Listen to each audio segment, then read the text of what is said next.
अच्छा बच्चों, आज हम बात करते हैं कि एनर्जी बैंड थ्योरी क्या है और इसके बेसिक जो क्वेश्चन बन सकते हैं उन पे बात करेंगे।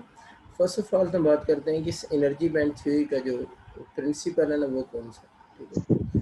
तो एनर्जी बैंड थ्योरी का जो प्रिंसिपल है वो पंजाब की बुक में उसमें लिखा हुआ है, वो वेव मैकेनिकल मॉडल है।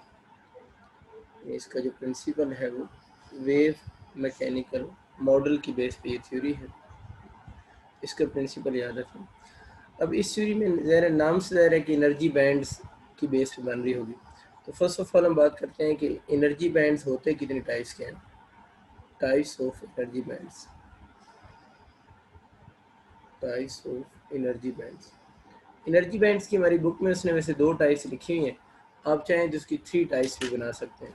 यानी टाइप्स ऑफ एनर्जी बैंड्स की बात करें तो बुक में उसने 2 लिखी हुई हैं, तो आप चाहें तो इनको 3 टाइप्स में भी कन्वर्ट कर सकते हैं। मतलब आप 2 टाइप्स कह दें या 3 टाइप्स बना लें, एक ही बात है, इससे फ़र्क नहीं पड़ेगा। इधर 2 टाइप्स अब कहते हैं 3 टाइप। फर्स्ट टाइप इसकी जो बनती है उसको हम नाम दे रहे होते हैं वैलेंस एनर्जी बैंड, कि आपका valence energy band. Valence energy band नाम से ज़ाहिर है कि एक ऐसा बैंड होगा जो वैलेंस शेल के इलेक्ट्रॉन बनाते होंगे ना। वैलेंस शेल के इलेक्ट्रॉन का मतलब ये है कि जो आउटर मोस्ट शेल के इलेक्ट्रॉन बॉन्ड बनाएंगे, बनाएंगे, उस बैंड को हम वैलेंस बैंड कहेंगे। तो इसके बारे में ये कहते हैं, ये बेसिकली होता है कि by the formed by the electrons of outermost shell, formed by the electrons of outermost shell। ये बात करें कि वैलेंस एनर्जी बैंड कौन सा है, एक ऐसा बैंड है which is form by the electron of outermost shell. यानी आउटरमोस्ट शेल के जो इलेक्ट्रॉन बैंड बनाते हैं उस बैंड को हम किसका नाम दे रहे होते हैं, वैलेंस एनर्जी बैंड का नाम दे रहे थे। बहुत आसान सी बात। इस तरह एक और बैंड होता है, उस बैंड को हम नाम देते हैं कंडक्शन बैंड का। कंडक्शन बैंड हम कह रहे होते हैं कि एक ऐसा बैंड होता है which is form by the free electrons, यानी फॉर्म बाय फ्री इलेक्ट्रॉन्स। यानी वो बैंड जो फ्री इलेक्ट्रॉन बनाते हैं उस बैंड को हम फ्री कंडक्शन बैंड का नाम देते हैं ना।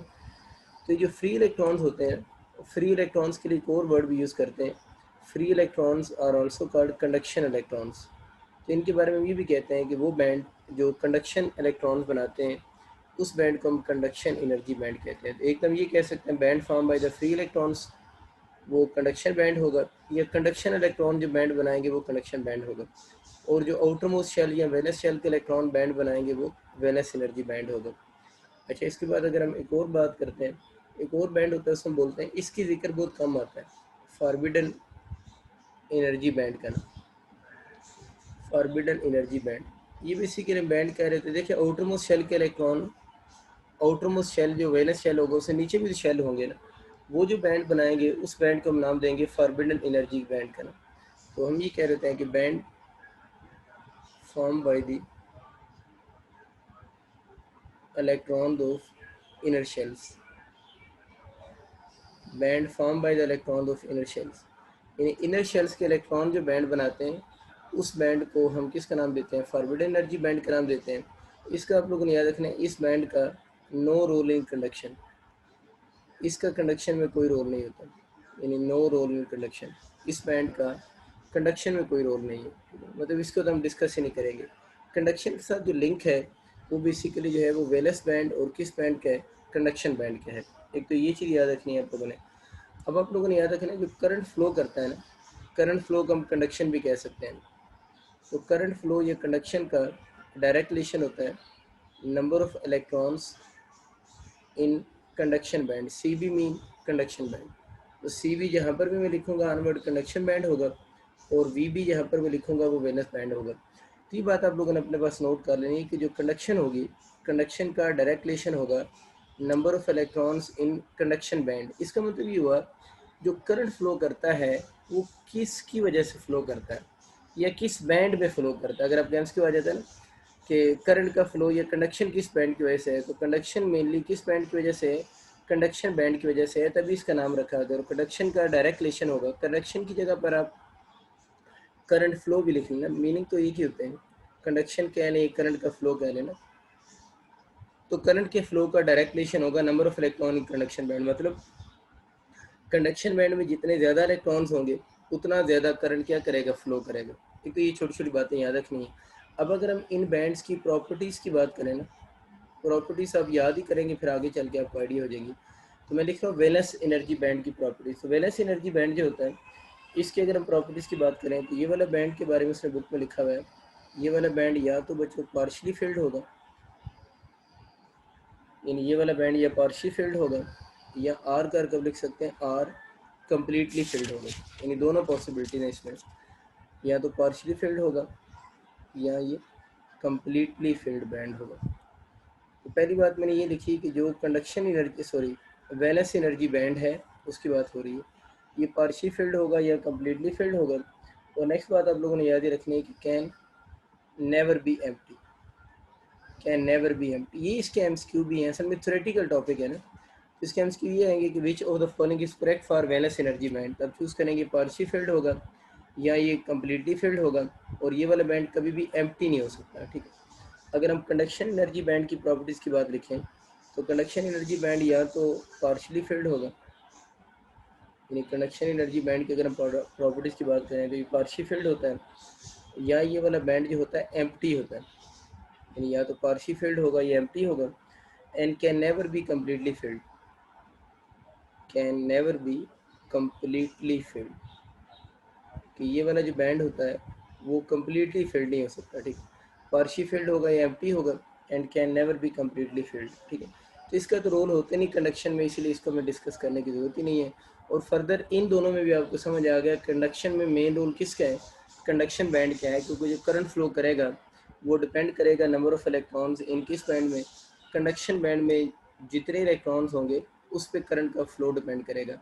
एक तो आप लोगों ने ये दो बातें सिर्फ सीखी, जो बैंड वैलेंस शेल के इलेक्ट्रॉन बनाते हैं वो वैलेंस एनर्जी बैंड, जो कंडक्शन बैंड के बनाते हैं वो कौन सा है, कंडक्शन एनर्जी बैंड होगा। और इनकी प्रॉपर्टीज़ आप लोगों ने माइंड में रखनी है। प्रॉपर्टीज़ की डिटेल जब हम आगे चल के मटेरियल की टाइप्स पढ़ेंगे तो उन मटेरियल की टाइप्स में आपको इसकी डिटेल का फर्दर आइडिया हो जाएगा कि जो मटेरियल की डिटेल होती हैं उसके किस टाइप के आपको क्वेश्चन बनेंगे, ठीक है। अच्छा, नेक्स्ट बात करते हैं इसमें, इसकी छोटी सी डायग्राम में बनाता हूँ, उससे हम बातें अब समझने की कोशिश करते हैं। सपोज करें वर्टिकल एक्सिस जो है वो एनर्जी को शो कर रहा है, ठीक है। यहाँ पर मैं दोनों बैंड बना देता हूँ। सपोज करें ये आपके पास एक बैंड है और ये आपके पास नेक्स्ट बैंड, ठीक है। अब दो बैंड हो गए, इस बैंड को हम नाम दे रहे होते हैं वैलेंस बैंड, और इसके ऊपर जो होता है इसे हम बोलते हैं कंडक्शन बैंड। वैलेंस बैंड हो गया, कंडक्शन बैंड हो गया। अब देखिए ना, जो बैंड होता है, वैसे तो अगर हम आइसोलेटेड एटम की बात करें, अगर हम आइसोलेटेड एटम की बात करें तो आइसोलेटेड एटम की अगर हम एनर्जी लेवल डायग्राम बनाएं ना, आइसोलेटेड एटम की एनर्जी लेवल डायग्राम बनाएं तो आइसोलेटेड एटम में हर शेल की एनर्जी फिक्स होती है। ये फर्स्ट शेल की सपोज करें एनर्जी है, ये सेकंड शेल की एनर्जी है। तो आइसोलेटेड एटम जो होते हैं ना, आइसोलेटेड एटम में एनर्जी जो होती है, एनर्जी डिस्क्रीट होती है, मतलब हर शेल की एनर्जी फिक्स होती है। ऑल शेल्स है फिक्स अमाउंट ऑफ एनर्जीज, और उन एनर्जीज को हम सिंगल लाइन से शो कर सकते हैं। फर्स्ट शेल की एनर्जी है, ये सेकंड शेल की एनर्जी है, एंड सो ऑन। तो ये फिर बैंड्स जो होते हैं ना, यानी जो एनर्जी बैंड्स होते हैं वो आइसोलेटेड आइटम में नहीं बनते।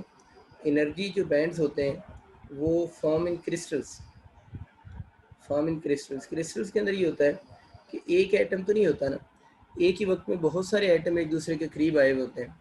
तो होता ये कि सपोज करें ये आइसोलेटेड एटम है ना, इसके हर शेल की एनर्जी को सिंगल लाइन से शो करेंगे। लेकिन जब कोई दूसरा एटम इसके पास लेकर आएंगे तो क्या होगा, अब बहुत सारी इंटरेक्शन शुरू हो जाएंगी।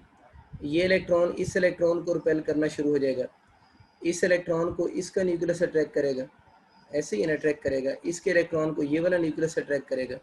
तो इससे ये होगा कि किसी भी जितने भी एटम्स होंगे उनके जो इलेक्ट्रॉन्स हैं उनकी एनर्जी में स्लाइड क्या आना शुरू हो जाएगी, वेरिएशन आना शुरू हो जाएगी।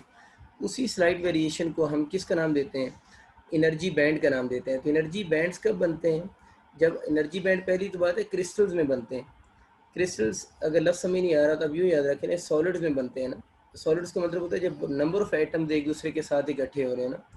जब आइसोलेटेड एटम हो तो उसमें तो हर शेल की एनर्जी को एक सिंगल लाइन से शो करते हैं। तो ये जो एनर्जी का बैंड कब बनेगा, जब बहुत सारे एटम एक दूसरे के करीब आएंगे। तो जिस तरह मैंने दो एटम को शो किया है कि उनके इलेक्ट्रॉन्स की आपस में एक दूसरे के साथ क्या शुरू हो जाएगी, इंटरेक्शन स्टार्ट हो जाएगी। As a result of that interaction bands की फॉर्मेशन होती है, और दो बैंड हम उसमें डिस्कस कर रहे हैं, एक वैलेंस बैंड और एक कौन सा कंडक्शन बैंड होता है ना। अब आप लोगों ने याद रखना है कि इसका मतलब है कि यहाँ पर इलेक्ट्रॉन जो वैलेंस बैंड का इलेक्ट्रॉन होगा उसकी फिक्स अमाउंट ऑफ एनर्जी तो नहीं होगी ना, लेकिन ये सारी अमाउंट ऑफ एनर्जी जो है वो किस इलेक्ट्रॉन की हो सकती हैं। वैलेंस बैंड के अंदर जब इलेक्ट्रॉन होगा उसकी ये सारी अमाउंट ऑफ एनर्जीज हो सकती हैं।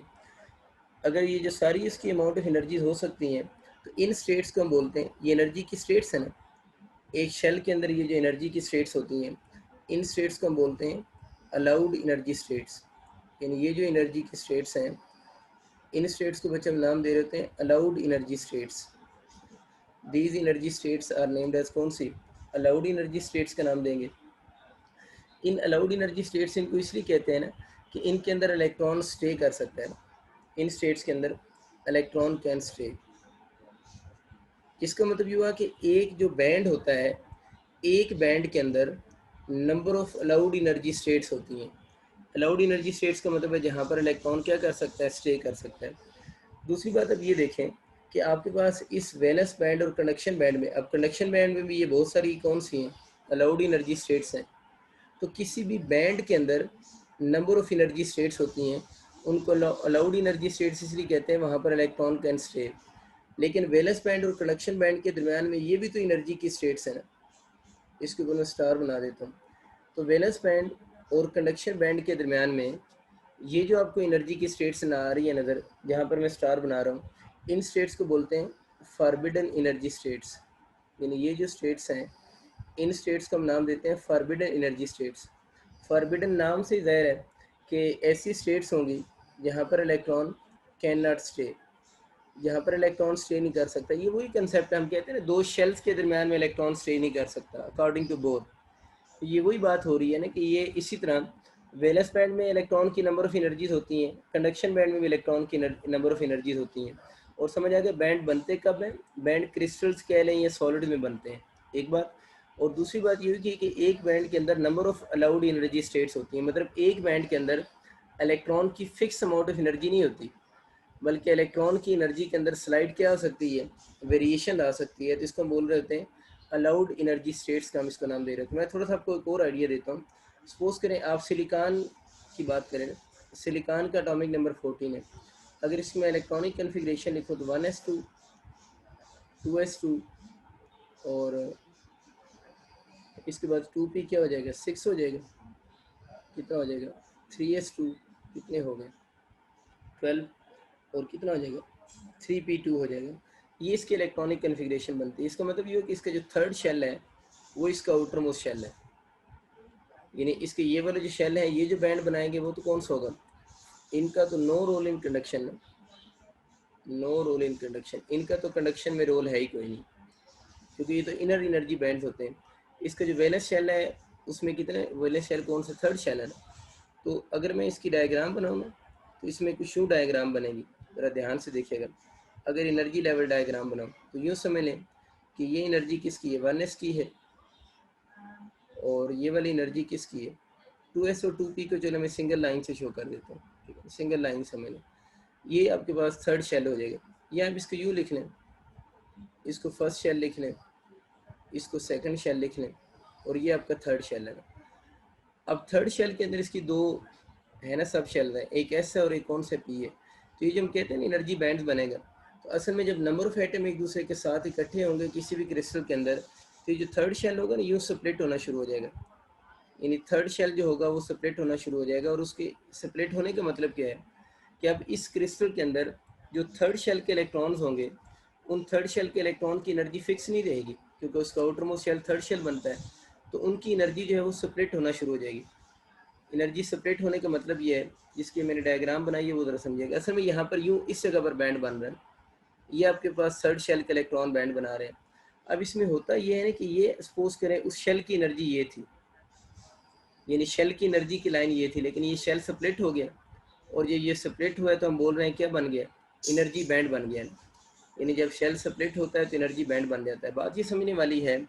अब ये सिर्फ बात याद रखिएगा कि जो एनर्जी बैंड होता है उसमें जो इलेक्ट्रॉन की एनर्जी किसी शेल में होती है, इलेक्ट्रॉन की एनर्जी जो किसी आइसोलेटेड एटम में होती है ना, मतलब अगर आपके पास सिलिकॉन का सिंगल एटम हो तो उसकी थर्ड शेल में जो एनर्जी थी इलेक्ट्रॉन की, तो जब बैंड बनता है तो कुछ इलेक्ट्रॉन की एनर्जी उस फिक्स अमाउंट ऑफ एनर्जी से उनकी वैल्यूज़ कम भी हो सकती हैं और कुछ की एनर्जी की वैल्यू से क्या हो सकती हैं, ज़्यादा भी हो सकती हैं। ये मैंने बस आपको एमसीक्यू करवाना था कि अगर आपका कभी एमसीक्यू आ जाए ना कि जब एनर्जी बैंड बनता है तो इलेक्ट्रॉन की आइसोलेटेड एटम में जो एनर्जी होती है, अकेले एटम की थर्ड शेल में एनर्जी होगी ना, जो कि हम फार्मूला से कैलकुलेट करते हैं, तो क्या वो एनर्जी और बैंड में इलेक्ट्रॉन की एनर्जी का अगर क्वेश्चन आ जाए तो आप लोगों ने याद रखना है आइसोलेटेड एटम की जो एनर्जी किसी भी पर्टिकुलर शेल और सिलिकॉन के लिए जो थर्ड शेल में होगी, जब उस थर्ड शेल का बैंड बनेगा तो बैंड बनने से कुछ इलेक्ट्रॉन की एनर्जी उस थर्ड शेल की एनर्जी से कम हो जाएगी और कुछ इलेक्ट्रॉन की एनर्जी उस थर्ड शेल की जो पहले फिक्स अमाउंट ऑफ एनर्जी थी in case of isolated atom उससे क्या हो जाएगी, ज़्यादा भी हो सकती है। तो इस तरह इस शेल का बेसिकली जो है वो किस में कन्वर्ट हो गया, बैंड में कन्वर्ट हो गया। ठीक है, एक ही एनर्जी बैंड के अंदर there are so many allowed energy states, ये सारी इसकी अलाउड एनर्जी स्टेट्स हैं जो कि फिक्स अमाउंट ऑफ एनर्जी जो थी आइसोलेटेड एटम से उन अलाउड एनर्जी स्टेट्स की एनर्जी जो होगी उस फिक्स अमाउंट ऑफ एनर्जी से कम भी हो सकती है और इस फिक्स अमाउंट ऑफ एनर्जी से ज़्यादा भी हो सकती है। बड़ी सिंपल सी बात आपको समझ आ गई है। अब मैं ये बात कर रहा हूँ कि दो बैंड्स के दरमियान में एक फॉरबिडन एनर्जी स्टेट्स भी होती हैं जहाँ पर इलेक्ट्रॉन जो है वो स्टे नहीं कर सकता। ये वही बात है ना, जिस तरह दो शेल के दरमियान में इलेक्ट्रॉन स्टे नहीं कर सकता, इस तरह फॉरबिडन एनर्जी स्टेट्स के दरमियान में भी इलेक्ट्रॉन स्टे नहीं कर सकता। अब मैं इधर बना देता हूँ डायग्राम। लेकिन अभी हम लोगों ने बात की थी कि एक हमारे पास कौन सा बैंड है, वैलेंस बैंड है और एक कंडक्शन बैंड है। यानी ये आपका वैलेंस बैंड हो गया, ये कंडक्शन बैंड हो गया। इन दोनों बैंड में आपको एनर्जी का डिफरेंस नज़र आ रहा है, इसको ई जी से डिनोट करते हैं। ई जी को हम नॉर्मली कहते हैं फॉरबिडन एनर्जी गैप, इसको बोलते हैं forbidden energy gap. Forbidden energy gap की डेफिनेशन तो ये होती है energy difference between valence band and conduction band. यानी इसको कहते तो ये है कि ये फॉरबिडन एनर्जी गैप क्या होता है, एनर्जी डिफरेंस होता है between valence and conduction band, energy difference between valence and conduction band. Energy difference between valence and conduction band जो होगा ना उसको हम नाम दे रहे होते हैं फॉरबिडन एनर्जी गैप, जो कि एनर्जी डिफरेंस है between valence and conduction band. इसमें एक यूनिवर्सिटी में बड़ा अच्छा उसने एमसीक्यू बनाया हुआ था। उसने ये असल में एमसीक्यू के अंदर थीम बच्चों से पूछी थी कि ये एनर्जी डिफरेंस जो है वो किधर से लिया जाता है। यानी फॉरबिडन एनर्जी गैप जो है वो क्या चीज़ है, एनर्जी डिफरेंस है। तो एनर्जी डिफरेंस किधर से लेंगे, किधर से लेने का मतलब ये है, क्या ये सारी एनर्जीज है ना, ये बच्चों देखो ना, ये पूरा एक्सेस किसका, एनर्जी का एक्सेस है। तो फॉरबिडन एनर्जी गैप कैसे निकालेंगे, क्या इसके मिड से और इसके मिड से एनर्जी लेंगे, क्या इसके स्टार्ट से और इसके स्टार्ट से एनर्जी का डिफरेंस लेंगे। तो ये उसका क्वेश्चन था कि फॉरबिडन एनर्जी गैप कहाँ से लिया जाता है। तो आप लोगों ने याद रखना है फॉरबिडन एनर्जी गैप यहाँ से और इन दोनों के दरम्यान में लिया जाता है। This is called forbidden energy gap. ये क्या शो हो रहा है, बेसिकली इस लाइन पर अगर आप गौर करें तो फॉरबिडन एनर्जी गैप निकालने के लिए, फॉरबिडन एनर्जी गैप निकालने के लिए हम जो एनर्जी ऑफ वैलेंस बैंड होती है ना, एनर्जी ऑफ वैलेंस बैंड की मैक्सिमम वैल्यू लेते हैं। फॉरबिडन एनर्जी गैप निकालने के लिए इधर ज़रा गौर करें, ये लाइन मैंने लगाई है, तो ये वैलेंस बैंड की कौन सी एनर्जी है, मैक्सिमम एनर्जी है। इसमें से उल्टा कर दिया, चले अगले पेज पे, चलिए इधर लिख देता हूँ क्योंकि फिर आपको समझ नहीं आएगा। फॉरबिडन एनर्जी गैप निकालने के लिए तो मैं समझ आ गया कि हम क्या चीज़ ले रहे हैं, वैलेंस बैंड जो है उसकी तो मैक्सिमम एनर्जी लेंगे, लेकिन जो कंडक्शन बैंड है उसकी मैंने लोअर लाइन को चूज़ की है, तो उसकी फिर कौन सी एनर्जी होगी, मिनिमम एनर्जी होगी। तो ये निकालने के लिए आप लोगों ने एनर्जी ऑफ जो कंडक्शन बैंड होगा उसकी मिनिमम वैल्यू बच्चों लेनी है और इसमें से माइनस करेंगे एनर्जी ऑफ वैलेंस बैंड की जो कौन सी वैल्यू होगी, मैक्सिमम वैल्यू होगी। ये उसने हमसे पूछा हुआ था कि फॉरबिडन एनर्जी गैप तो में समझ आ जाता है कि फॉरबिडन एनर्जी गैप क्या चीज़ है, कि एनर्जी डिफरेंस होता है बिटवीन वैलेंस बैंड एंड कौन सा बैंड, कंडक्शन बैंड। तो ये एनर्जी गैप कहाँ से लेंगे, दोनों के स्टार्ट से लेंगे, मिड से लेंगे, इस टाइप के क्वेश्चन पूछता है। ज़्यादातर स्टूडेंट ये ऑप्शन चूज़ करते हैं कि दोनों के मिड से लिया गया होता है ना, मिड से नहीं लेते, बल्कि ये जो एनर्जी गैप होता है इसमें कंडक्शन जो वैलेंस बैंड होता है उसकी मैक्सिमम वैल्यू लेते हैं, यहाँ से जो मैंने लाइन लगाई है, और कंडक्शन बैंड जो होता है उसकी कौन सी, मिनिमम वैल्यू के दरमियान में डिफरेंस होता है। इस डिफरेंस को हम किसका नाम देते हैं, फॉरबिडन एनर्जी गैप का नाम देते हैं। ये एमसीक्यू बड़ा इंपॉर्टेंट है, नस्ट में उसने रिपीट किया हुआ इंजीनियरिंग के पेपर में, इस साल भी आया हुआ ये, ठीक है। तो ये थोड़ा याद रखें कि फॉरबिडन एनर्जी गैप हम किन के दरमियान में लेंगे, होता क्या है वो तो आपको समझ आ चुका है, ठीक है। अब हम बात करते हैं इसी फॉरबिडन एनर्जी गैप की बेस पे ना, इसी फॉरबिडन एनर्जी गैप की बेस पे हम लोग क्या कर सकते हैं, डिफरेंशिएट करेंगे between conductors, insulators and semiconductors, between conductors, semiconductors and insulators. यानी इसी फॉरबिडन एनर्जी गैप की बेस पे हम डिफरेंशिएट करते हैं, किस में, कंडक्टर में, सेमीकंडक्टर में और इंसुलेटर में। तो ये थोड़ा याद रखना है कि दिस फॉरबिडन एनर्जी गैप का बड़ा की रोल है इस एनर्जी बैंड थ्योरी में, क्योंकि इसी की बेस पे हम डिफरेंट टाइप्स ऑफ मटेरियल को डिफरेंशिएट करते हैं। बहुत बेसिक एमसीक्यूज इनकी स्टार्ट करते हैं। सबसे पहले आप लोगों ने बात करनी है इंसुलेटर्स की। अगर हम इंसुलेटर्स की बात करते हैं तो इंसुलेटर में आप लोगों ने याद रखना है जो फॉरबिडन एनर्जी गैप में ईजी लिख सुनो, ईजी आपको समझ आ गया। फॉरबिडन एनर्जी गैप जो होता है वो बुक्स में उसने लफ्ज़ लिखा हुआ है कि वो कितना होगा, वो लिखा हुआ है सेवरल इलेक्ट्रॉन वोल्ट्स होगा। यानी फॉरबिडन एनर्जी गैप कितना होगा, सेवरल इलेक्ट्रॉन वोल्ट्स वर्ड लिखा हुआ आ जाता है।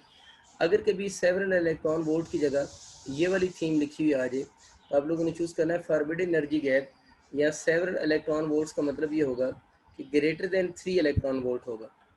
अगर आ जाए कितना होगा तो आप लोगों ने वर्डिंग में अगर ऑप्शन आ जाए तो 3 इलेक्ट्रॉन वोल्ट चूज़ करना है।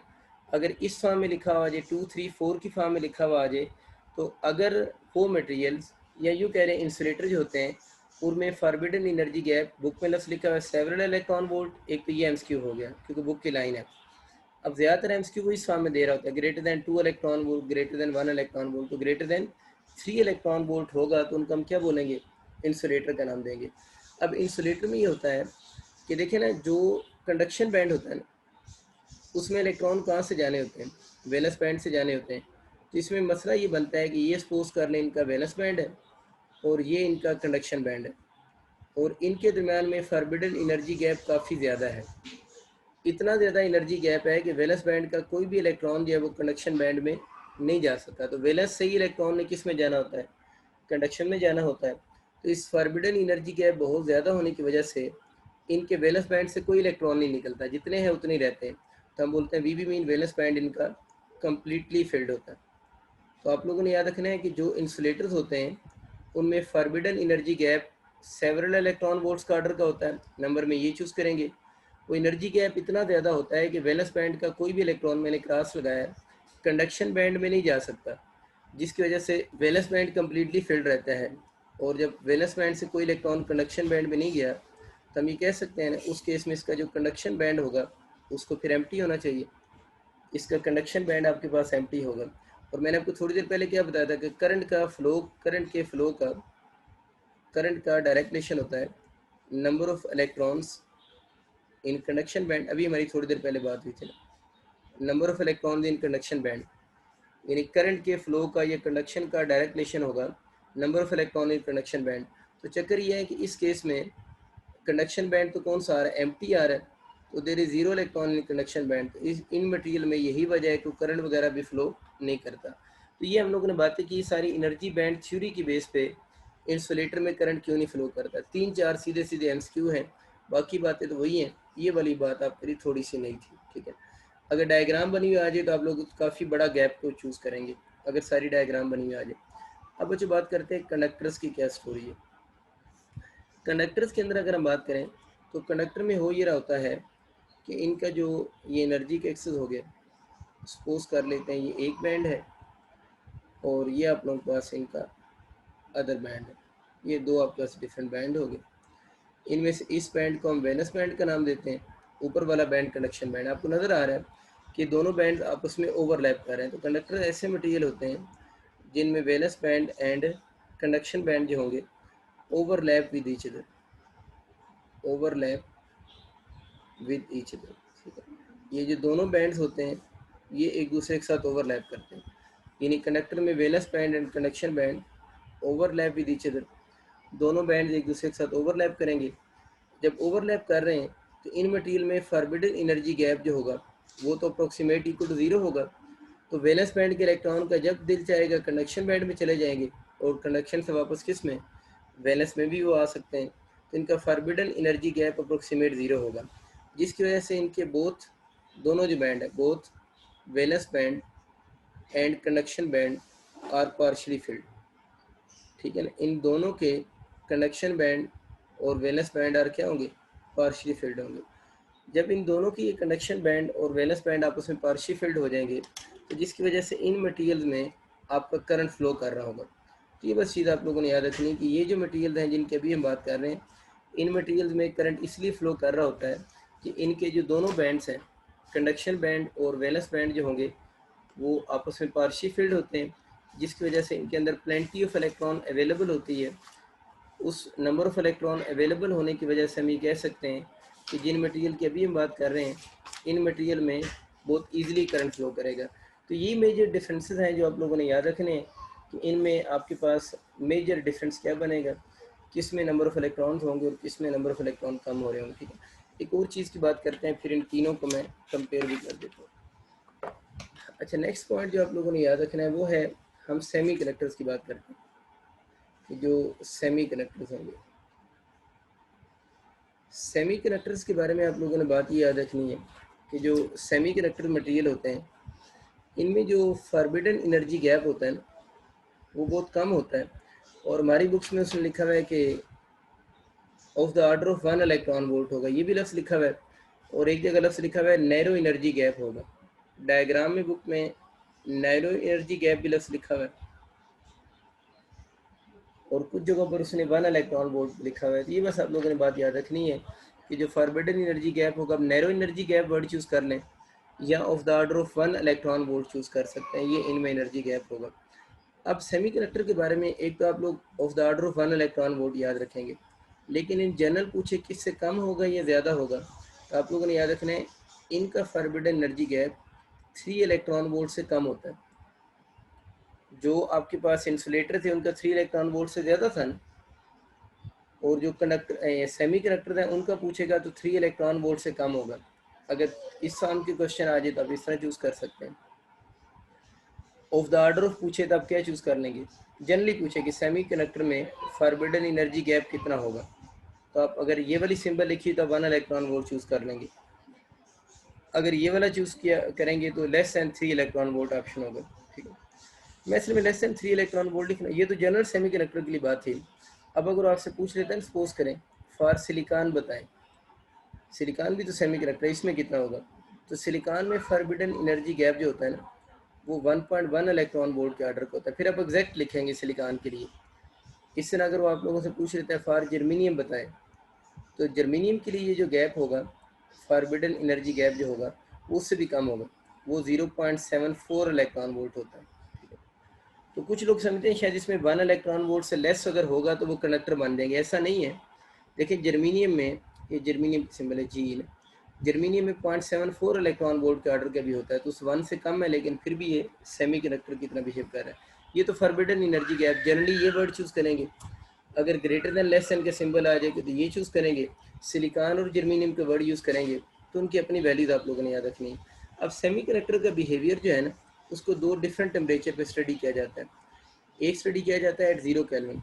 एट 0 केल्विन का मतलब होता है एट वेरी लो टेम्परेचर, यानी इसका behaviour at very low temperature पे स्टडी करते हैं। वैसे एमसीक्यू में 0 केल्विन ही आता है। देखें फॉरबिडन एनर्जी गैप है तो सही ना, इवन 1 इलेक्ट्रॉन वोल्ट का ही है, तो इलेक्ट्रॉन को वैलेंस बैंड से कंडक्शन बैंड में जाने के लिए एनर्जी तो चाहिए, तो 0 केल्विन पे तो कोई एनर्जी नहीं होगी। जब 0 केल्विन पे कोई एनर्जी नहीं होगी तो इनका जो वैलेंस बैंड होगा वो फिर आप लोगों ने याद रखना क्या होगा, कम्प्लीटली फिल्ड होगा। तो जो आपके पास सेमी कंडक्टर्स होते हैं उनका 0 केल्विन पे भी हम बिहेवियर पढ़ रहे हैं, उनका वैलेंस बैंड कम्प्लीटली फिल्ड होगा। अगर ये कम्प्लीटली फिल्ड है तो कंडक्शन बैंड तो बेसिकली फिर क्या होना चाहिए, एम्प्टी होना चाहिए। और ये वाले जो सेमी कंडक्टर्स होते हैं 0 केल्विन पे, इसको 1 कह देते हैं, behave like insulators, behave like insulators. तो ये इंसुलेटर की तरह बिहेव करते हैं, मतलब इनमें से करंट फ्लो नहीं कर रहा होता। इस तरह अगर हम सेमी कंडक्टर का बिहेवियर डिस्कस करें एट रूम और हाई टेम्परेचर में, एट रूम पे ले लें या उससे हाई टेम्परेचर पे चले जाएं, तो कहते हैं रूम या हाई टेम्परेचर पे इलेक्ट्रॉन को क्योंकि वैलेंस बैंड से कनेक्शन में जाने के लिए थोड़ी सी एनर्जी चाहिए 1 इलेक्ट्रॉन वोल्ट, तो एट रूम या हाई टेम्परेचर पे इलेक्ट्रॉन ये अमाउंट ऑफ एनर्जी गेन कर लेते हैं। बातें सारी किसकी हो रही है, सेमी कंडक्टर में। तो जिससे इलेक्ट्रॉन वैलेंस बैंड से जंप करके किस में चले जाते हैं, कंडक्शन बैंड में जाने लग जाते हैं। तो जब इलेक्ट्रॉन वैलेंस बैंड से कंडक्शन बैंड में जाने लग जाएंगे तो उस वक्त हम ये बोलेंगे both bands are partially filled, कि फिर जो दोनों बैंड्स होंगे वो क्या हो जाएंगे, पार्शली फिल्ड हो जाएंगे, क्योंकि वैलेंस बैंड के कुछ इलेक्ट्रॉन किस में चले जाएंगे, कंडक्शन में चले जाएंगे। हमारे पास बुक में दो ही वर्ड है, या कंप्लीटली फिल्ड होगा या फिर क्या होगा, पार्शियल फिल्ड होगा, या फिर आप एम्प्टी कह देंगे। इसके दरमियान वाली स्टेज नहीं है हमारे पास, यानी क्वार्टरली फिल्ड इस तरह के वर्ड नहीं है, तो इसलिए हम यहाँ पर बोलेंगे बोथ बैंड। बोथ बैंड का मतलब समझ आ रहा है ना, वैलेंस बैंड एंड कौन सा, कंडक्शन बैंड, ये दोनों आपस में क्या होंगे, पार्शियल फील्ड होंगे। जब पार्शियल फील्ड होंगे तो फिर इनमें से करंट क्या करेगा, फ्लो कर रहा होगा, और अगर इनमें करंट फ्लो करेगा तो these materials behave like insulators, sorry behave like conductors. इसका मतलब कि जो सेमी कंडक्टर्स का बिहेवियर डिफरेंट होता है। वेरी लो टेम्परेचर या 0 केल्विन पे ये इंसुलेटर की तरह बिहेव करते हैं। इंसुलेटर की तरह बिहेव करने का मतलब है करंट इनमें फ्लो नहीं करता, लेकिन एट हाई टेम्परेचर या रूम टेम्परेचर पे ये कंडक्टर्स की तरह बिहेव करेंगे, क्योंकि इनके दोनों बैंड पार्शियल फिल्ड हो जाएंगे, जिसकी वजह से इन मटेरियल में जो आपका करंट होगा वो फ्लो कर रहा। अब बच्चों में यहाँ से ये लग रहा है कि शायद जो इंसुलेटर्स हैं और कंडक्टर्स हैं उनमें सेम करंट फ्लो करना चाहिए, क्योंकि इसके भी बोथ बैंड और पार्शियल फिल्ड होंगे एट रूम या हाई टेम्परेचर पे। कंडक्टर में भी ऐसे ही होगा कि दोनों के अंदर जो बोथ बैंड और पार्शियल फिल्ड होंगे। तो एक चीज़ अपने पास नोट कर लें कि जो कंसनट्रेशन ऑफ चार्ज कैरियर जो है ना, कंसनट्रेशन ऑफ चार्ज कैरियर तो पता है ना आपको, जिनकी वजह से करंट फ्लो करता है, कंसनट्रेशन ऑफ चार्ज कैरियर्स। तो वो आप लोगों ने याद रखनी, कंसनट्रेशन ऑफ चार्ज कैरियर जो होती है ना सेमी कंडक्टर्स के अंदर, यानी सेमी कंडक्टर्स के अंदर चार्ज कैरियर की जो कंसनट्रेशन होती है, ठीक है। ये जो लफ्ज़ लिखा है ना कि कंसनट्रेशन ऑफ चार्ज कैरियर, ये बेसिकली कंसनट्रेशन का मतलब यहाँ पर जो है ना वो चार्ज डेंसिटी के सेंस में ही है। यानी कंसनट्रेशन का जो वर्ड लिखा हुआ है वो कौन सा है, बल्कि यूँ लिखने ज़्यादा अच्छा होगा, वॉल्यूम चार्ज डेंसिटी के सेंस में वर्ड यूज़ हो रहा है। जो बुक में लफ्ज़ लिखा हुआ है ना, केपी के में ये वर्ड है, पंजाब में तो नहीं है, कि कंसनट्रेशन ऑफ चार्ज कैरियर।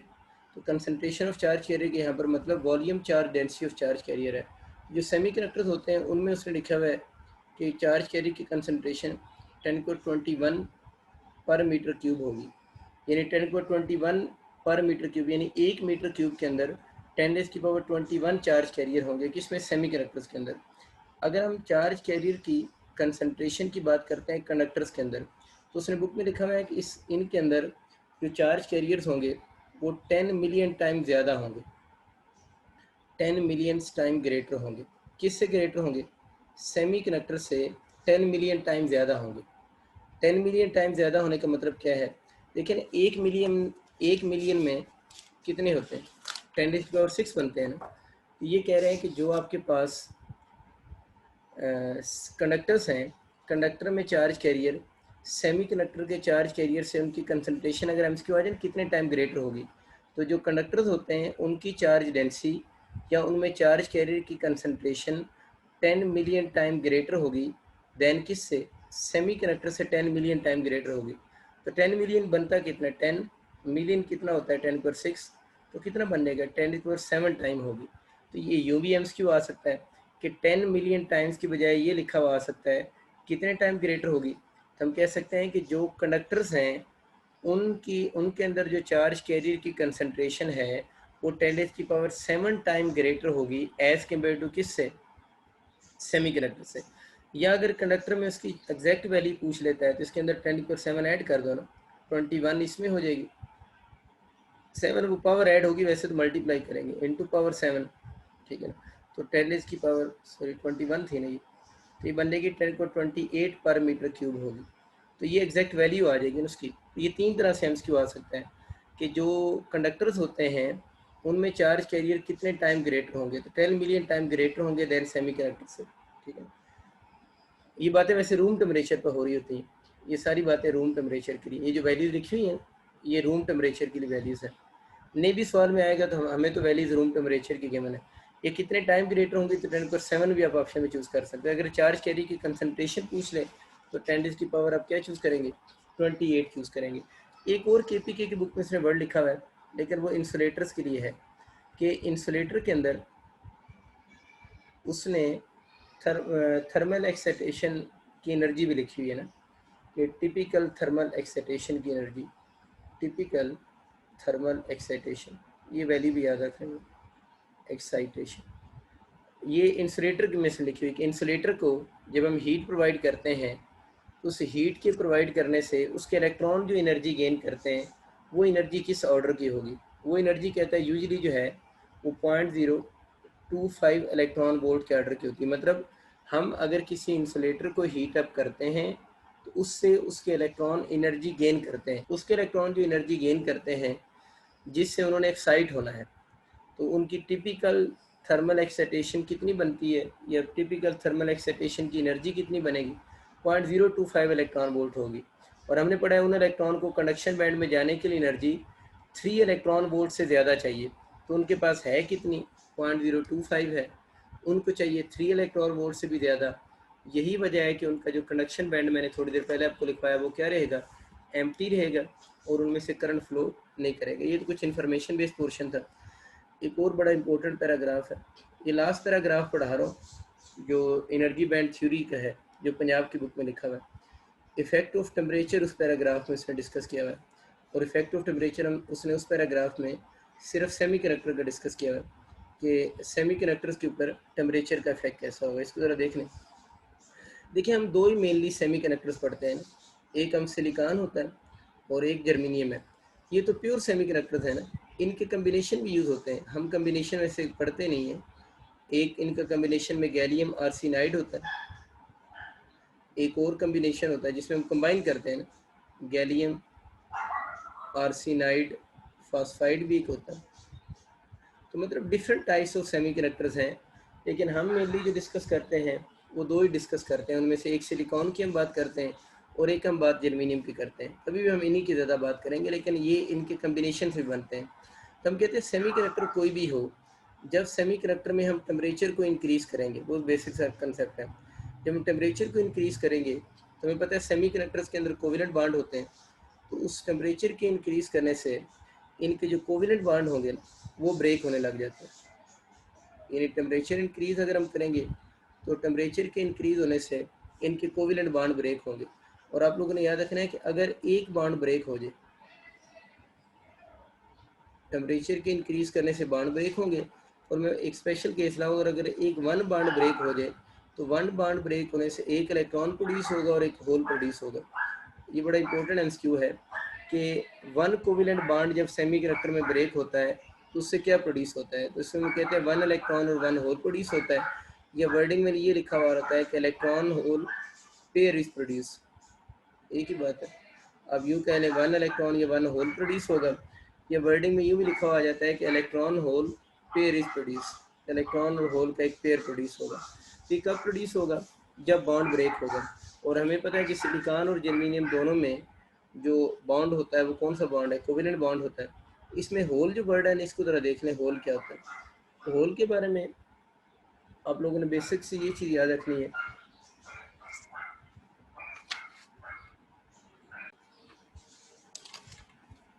तो इसमें हम बात करते हैं कि होल किस चीज़ को कहते हैं ना। होल के बारे में पहले आप लोगों ने बात याद रखनी है कि होल एग्जिस्ट कहाँ पर करता है ना, hole exist in valence band. इसके बारे में अपने पास लिख लें कि hole can never exist in, बल्कि मैं लिख सकता हूँ होल एग्जिस्ट किस बैंड में करेगा, V B mean valence band. Hole can never exist in conduction band. ये बड़े इंपॉर्टेंट एमसीक्यू है कि होल कहाँ पर एग्जिस्ट करेगा। वैलेंस बैंड में होल एग्जिस्ट करता है, कंडक्शन बैंड में होल एग्जिस्ट नहीं करता। होल होता क्या है, होल बेसिकली वैकेंसी और डेफिशिएंसी ऑफ इलेक्ट्रॉन है ना, वैकेंसी और डेफिशिएंसी ऑफ इलेक्ट्रॉन का हम बोलते हैं। यानी होल की अगर हम बात करेंगे तो होल एक वैकेंसी या डेफिशिएंसी ऑफ इलेक्ट्रॉन होता है। और इसके बारे में याद रखना है कि it behave like positive charge, it behave like positive charge. ये 4 पॉइंट्स होल के बारे में आपके एमसीक्यू में आ सकते हैं। कहाँ पर एग्जिस्ट करता है, वैलेंस बैंड में, can never exist in conduction band, और वैकेंसी या डेफिशिएंसी ऑफ इलेक्ट्रॉन को हम होल बोलते हैं, और it behave like a positive charge.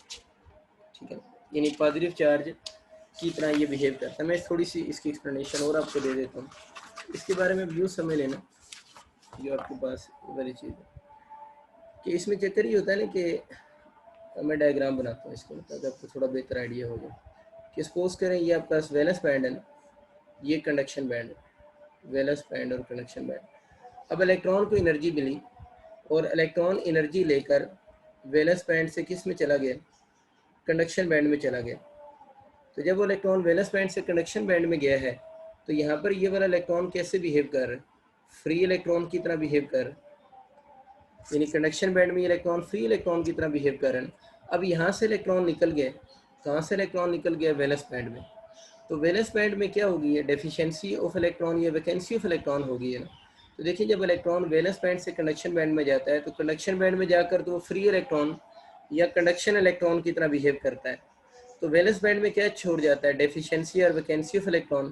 तो वो कह रहे हैं कि इसी डेफिशिएंसी और वैकेंसी ऑफ इलेक्ट्रॉन को हम क्या ट्रीट करते हैं, होल ट्रीट करते हैं। अब कुछ बच्चे कहते हैं सर ये वाला इलेक्ट्रॉन जब कंडक्शन से वापस वैलेंस में आएगा, ज़रूर आएगा, तो वहाँ पर भी वैकेंसी बनेगी। तो वहाँ वैकेंसी नहीं बनेगी क्योंकि वहाँ से तो वो एक्स्ट्रा इलेक्ट्रॉन गया हुआ है ना, इसका तो अपना इलेक्ट्रॉन गया था ना, वो इलेक्ट्रॉन उसका अपना तो नहीं है, वो तो वहाँ से फ्री इलेक्ट्रॉन आया, तो ये वापस भी आ जाए तो वहाँ पर कोई वैकेंसी क्रिएट नहीं करेगा। तो बेसिकली ये बात आप लोगों ने याद रखनी है कि इलेक्ट्रॉन किस बैंड में होगा ना। इसका मतलब ये हुआ कि इसमें इलेक्ट्रॉन भी हैं और आपके पास होल भी आ जाएंगे। दो तरह के इसमें चार्ज कैरियर होते हैं। तो सेमीकंडक्टर के अंदर इन दोनों को चार्ज कैरियर कंसिडर करते हैं ना, यानी सेमीकंडक्टर जो होते हैं उसमें इलेक्ट्रॉन्स और होल्स ये बोथ आर चार्ज कैरियर्स होते हैं, बोथ आर चार्ज कैरियर्स। ये दोनों को हम सेमीकंडक्टर्स में चार्ज कैरियर कंसिडर कर रहे होते हैं। इसका मतलब ये हुआ कि सेमीकंडक्टर्स में इन इलेक्ट्रॉन्स की वजह से जो करंट फ्लो करेगा ना, उस करंट को हम बोलेंगे इलेक्ट्रॉनिक करंट। यानी इन इलेक्ट्रॉन्स की वजह से जो करंट फ्लो करेगा उस करंट को हम इलेक्ट्रॉनिक करंट कहेंगे, और होल्स की वजह से जो करंट फ्लो करेगा उसका हम कन्वेंशनल करंट कहेंगे। इसका मतलब ये कि सेमीकंडक्टर्स में दोनों करंट होते हैं, इलेक्ट्रॉनिक करंट भी होता है और कन्वेंशनल करंट भी होता है। मैं इसे सिम्बॉलिकली आपको समझाने के लिए एक छोटी सी डायग्राम बनाता हूँ। यूँ समझें, ये आपके पास कोई मटेरियल है, सेमीकंडक्टर है ना, इसके साथ मैंने बैटरी लगा दी और इसके अंदर पता है ना एक तरफ हाई पोटेंशियल बन जाएगा, एक तरफ लो बन जाएगा और इलेक्ट्रिक फील्ड डेवलप हो जाएगा, जो हम बड़ी दफ़ा करते हैं। यूँ समझने कि इसके अंदर दोनों चार्ज कैरियर हैं, इलेक्ट्रॉन भी हैं और इसके अंदर क्या है, होल्स भी हैं। अब इलेक्ट्रॉन हमें पता है किधर मूव करेंगे, opposite to the electric field move करेंगे। तो इन इलेक्ट्रॉन की वजह से जो करंट होगा वो इलेक्ट्रॉनिक करंट है, और होल मूव करेंगे along the electric field mean towards negative terminal. तो इनके अंदर इलेक्ट्रॉनिक करंट भी है और इनके अंदर कन्वेंशनल करंट भी है, and these both currents are move opposite to each other. तो सेमीकंडक्टर में दोनों करंट्स होंगे, इलेक्ट्रॉनिक करंट भी होगा, कन्वेंशनल करंट भी होगा, और ये दोनों एक दूसरे के क्या मूव कर रहे होंगे, अपोजिट मूव कर रहे होंगे। बल्कि केपीके की बुक में तो इस करंट की इक्वेशन भी उसने लिखी हुई है ना, कि सेमीकंडक्टर का जो करंट होगा वो इक्वल होगा इलेक्ट्रॉन के करंट के, और प्लस किसका करंट हो जाएगा, होल का करंट। तो सेमीकंडक्टर में जो टोटल करंट फ्लो कर रहा होता है वो टोटल करंट उसने बताया भी हुआ है कि वो दोनों का सम होता है, यानी उसमें इलेक्ट्रॉनिक करंट भी आ रहा होता है और उसके अंदर कन्वेंशनल करंट भी आ रहा होगा। तो अगर हम इन दोनों करंट का सम कर लें तो हमारे पास जो सेमीकंडक्टर्स की अगर हम बात करेंगे तो उनका नेट करंट कैलकुलेट हो जाएगा। हमारे कोर्स में ये करंट वगैरह तो नहीं है, एमडी कैट में, केपीके में तो हम इसको पढ़ेंगे डिटेल से, लेकिन ये वैसे थोड़ा सा आप लोगों ने याद रखना है कि सेमीकंडक्टर में दोनों करंट्स होंगे, इलेक्ट्रॉनिक करंट भी होगा और साथ साथ कन्वेंशनल करंट भी होगा। तो हम बच्चों बात कर रहे थे कि इनमें करंट दोनों तरह के होते हैं ना, इलेक्ट्रॉनिक भी होगा और कन्वेंशनल करंट भी होगा। अब अगर हम करंट की वैसे जनरल बात करें ना, तो करंट का formula I equal to Q by T होता है। तो क्यू किसके इक्वल होता है, एन ई बाई टी होता है। तो आप लोगों ने याद की बात रखनी है कि सेमीकंडक्टर्स में ऐसे लिख सुन, सेमीकंडक्टर में जब हम टेम्परेचर को इंक्रीज करते हैं ना, तो टेम्परेचर के इंक्रीज होने से आप लोगों ने याद रखना है इनके बॉन्ड ब्रेक होते हैं। यानी सेमीकंडक्टर में जब टेम्परेचर इंक्रीज करते हैं तो बॉन्ड ब्रेक होते हैं। उस बॉन्ड ब्रेक होने से जो चार्ज कैरियर्स होते हैं, चार्ज कैरियर्स एन, उनकी वैल्यू इंक्रीज करती है, क्योंकि एक बॉन्ड ब्रेक होने से दो चार्ज कैरियर बने ना, एक इलेक्ट्रॉन एक होल। तो जैसे जैसे सेमीकंडक्टर में टेम्परेचर इंक्रीज करेंगे, बॉन्ड ब्रेक होंगे, चार्ज कैरियर इंक्रीज करेंगे, और अगर चार्ज कैरियर इंक्रीज कर रहे हैं तो फिर करंट भी क्या करेगा, इंक्रीज करेगा। और आप लोगों ने पढ़ा हुआ है कि करंट का और रेजिस्टेंस का आपस में कौन सा इन्वर्स रिलेशन है। अगर करंट इंक्रीज कर रहा है तो रेजिस्टेंस क्या हो रही है, डिक्रीज हो रही है। तो यहाँ से हमें नज़र आ रहा है कि टेम्परेचर अगर आप इंक्रीज कर रहे हो तो बाउंड ब्रेक हुए, चार्ज कैरियर बढ़े, चार्ज कैरियर के बढ़ने से करंट बढ़ा, और करंट का रेजिस्टेंस साथ इन्वर्स रिलेशन, करंट के बढ़ने से रेजिस्टेंस कम हो रही है। तो टेम्परेचर बढ़ रहा है और रेजिस्टेंस कम हो रही है। तो हम कह सकते हैं कि सेमीकंडक्टर में, ये बातें पहले भी आपको वैसे मैंने समझाई थी, कि सेमीकंडक्टर में टेम्परेचर का और रेजिस्टेंस का आपस में कौन सा है, इन्वर्स रिलेशन होता है। तो वो क्यों इन्वर्स रिलेशन होता है वो भी आप यहाँ से देख चुके हैं। एक और लाइन इससे नेक्स्ट चैप्टर की है, वो भी अपने पास लिख लीजिएगा कि जो इलेक्ट्रॉन्स होते हैं ना, electrons are 2 to 3 times more mobile होते हैं देन होल से, मोर मोबाइल होंगे देन होल से। यानी इलेक्ट्रॉन भी चार्ज कैरियर है, होल भी चार्ज कैरियर है, लेकिन दोनों में ज़्यादा मोबाइल कौन है? इलेक्ट्रॉन मोर मोबाइल है एज़ कम्पेयर टू होल्स। एक तो ये एमसीक्यू आता है ना, कौन ज़्यादा मोबाइल है, तो इलेक्ट्रॉन ज़्यादा मोबाइल है होल से। और कितने टाइम ज़्यादा मोबाइल अगर पूछता है तो हम कहते हैं जो इलेक्ट्रॉन्स होते हैं वो होल से 2 to 3 टाइम्स मोर मोबाइल होंगे। ठीक है, ये हमारा चैप्टर नंबर 16 का पोर्शन था और पंजाब में चैप्टर नंबर 17 का पोर्शन था। अब हम नेक्स्ट बात करते हैं कि आपके पास जो चैप्टर नंबर 18 है ना एमडी कैट के कोर्स में, एमडी कैट का चैप्टर नंबर 18 बनेगा। ठीक है, और ईटा के जो स्टूडेंट्स हैं उनका चैप्टर नंबर 17 है।